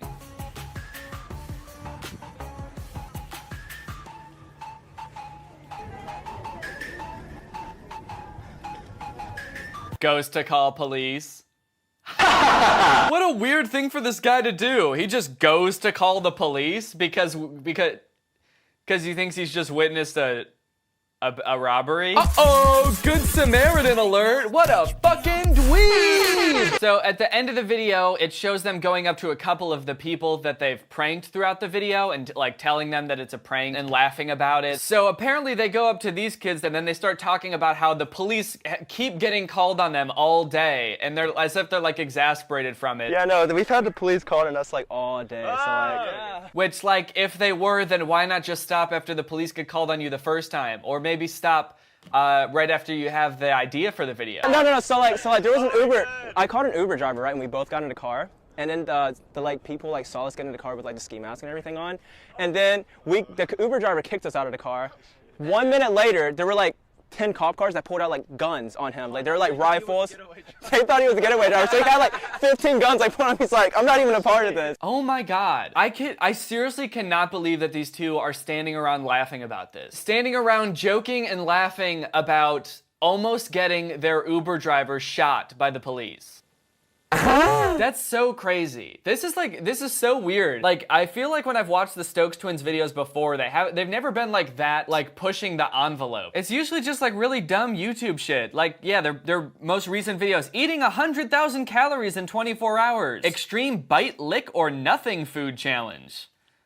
I don't know what that means. Here's some really gross food. You can either bite, lick, or nothing! It's the only game show that allows you to do a total cop-out every time. It sounds exciting. How do you get like this? How do you get to a point where, first off, you come up with this idea and think it's a good idea. And then second off, you put someone in such serious danger that they could have died for a YouTube video and are standing around laughing about it. I feel like this is a thing that happens with YouTubers, and plenty of people have talked about this before, even like Logan Paul with the whole Japan thing. But you get like so obsessed with getting views on your videos that everything just seems like it's in order to get views. And so then anything crazy that happens while you're shooting a video is just like, oh man, I can't believe we got that on tape. I can't believe this is gonna be such a crazy video. This is gonna get so many views. It's just so weird that it seems like you stop seeing people as people. I didn't see this part of the video when I watched it the first time because I just stopped once they stopped pranking people. That is crazy. It's gonna get someone potentially gun stuck or someone hurt. And I just didn't expect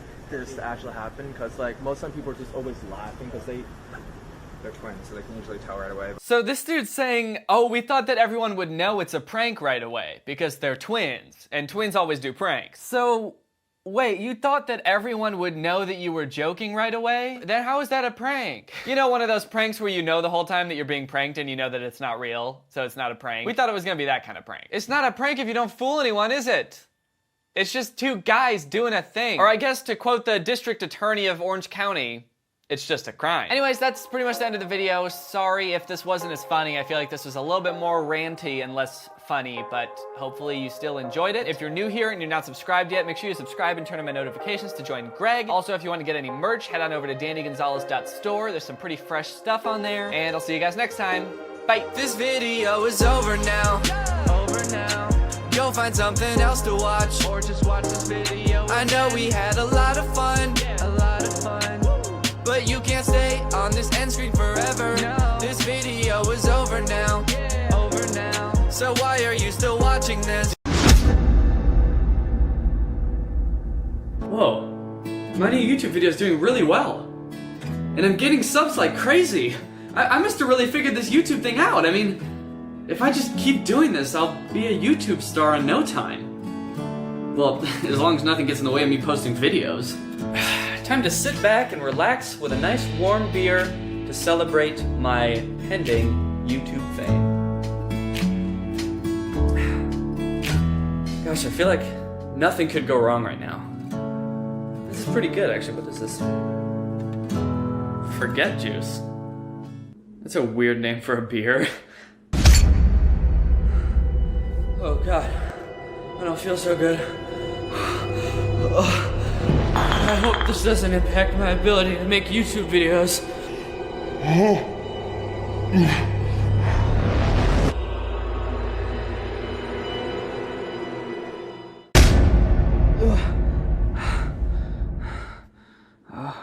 God, how long have I been asleep for? 3 days? I need to make a YouTube video! Alright, Let's do this.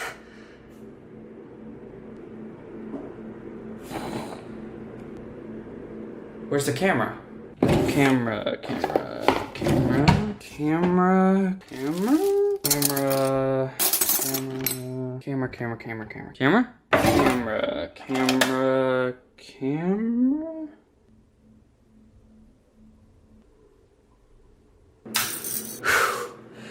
Hey, all right, Danny, come on, you can do this. You know how to make a video.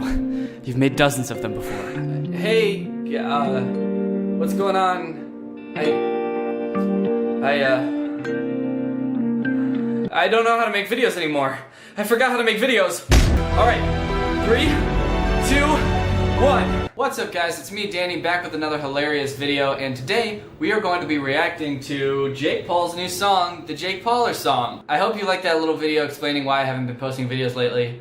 None of it's true, but I hope you like it. The real reason I haven't been making videos is because I have this autoimmune disease that made it so all of my joints were swollen and painful for a really long time. But for a while I couldn't walk or get out of bed, so that makes it kind of hard to make YouTube videos. So I'm feeling a little bit better now, so I'm gonna start posting more videos here on JakePaulHate.com, or sorry, YouTube. So let's just dive right into it, because there's this new song called the Jake Pauler song by Jake Paul, and I just want to dive in and take a look and analyze this thing because for reviews. So it's actually pretty funny. So let's go ahead and watch it. I'm sure a lot of you have already seen it, but let's go ahead and watch it. So far, the beat sounds pretty banging and the cinematography is pretty good. Both things that I don't think Jake had any part in, but I still got to give him credit. It's a solid intro. Jake Paul is coming through. Yep. Jake Paul's on the crew. Jake Paul's with the views. Yeah. Who the f are you? Dude, what happened to who the hell are flipping you? You can't just start dropping F-bombs. You can't just go from flipping to like that. What? Get fired from Disney Channel and all of a sudden you're Mr. Now? All of a sudden you're Mr. I love my army, they my family, they be riding so hard. My fans so fly, I don't know why they all be rocking Go-Yard. What is Go-Yard? What is Go-Yard? Is that a thing? Go-Yard? What is that? Did he just make that up so that he had something to rhyme so hard with? Go-Yard? A French trunk and leather goods maker. Your fans are all rocking leather suitcases? How much does this stuff cost? Go-Yard bag. How do I find how to buy one? $900? All of your 13-year-old fans are rocking $1,000 leather bags? Go to work, they buy the merch, it's selling like a god church. Okay, that's not like a compliment to your fans, that's a compliment to you. So you're just rapping about yourself now. Just hit 10 million subs. Guess my prayers to God. You hit 10 million subs. All of your fans didn't also hit 10 million subs. The colors are in first. It's every day, bro. Tatted on our shirts. It's tatted on our skirt. It's tatted on my socks. It's tatted on your shirt? You can't get something tattooed on a shirt. Well, you can't you can't tattoo socks. You could just say written. You don't have to say tatted. It's written on my shoes. It's written on my socks. It's written on my shirt. What is why tatted? Yeah, Jake Paul is other shit. What's up, guys? Checking in on you. Why is he shirtless in every shot? And why is there a crowd of 11-year-old girls dancing behind him? That's the most mysterious thing about this video. Who are those girls? Where are their parents? Where is his shirt? I'd like to see his shirt, honestly, because apparently he has something tattooed on it. I love you guys, and I wouldn't be anywhere without. And then who's that 25-year-old guy having a stroke? Can't get views without my name. They make stuff about my name. They pay their bills with my name. I give them all their content and I feel personally attacked by that, but he's not wrong. That's correct. It was not good. I have a lot of questions. Where is his shirt? How did you get somebody to tattoo your shirt? Where did those girls come from? Every time he releases a song, I'm like, okay, this got less than 300,000 likes and 310,000 dislikes. There's no way he's gonna keep making music, right? And then I see somewhere in the news, now he's making a song with Gucci Mane. Gucci Man? Is it Gucci Mane or Gucci Man? Like an actual rapper is making a song with Jake Paul. Like, first off, why?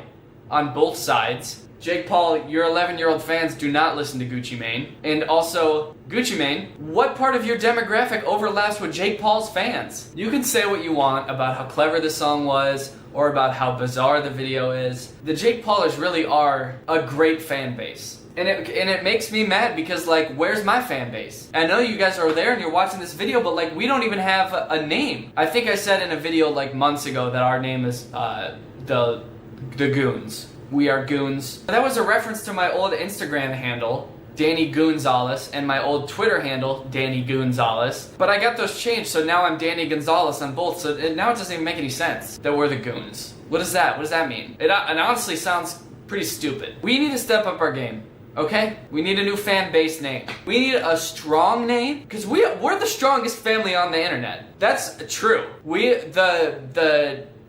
See, I don't have a name, but whatever we are, we're the strongest army out there.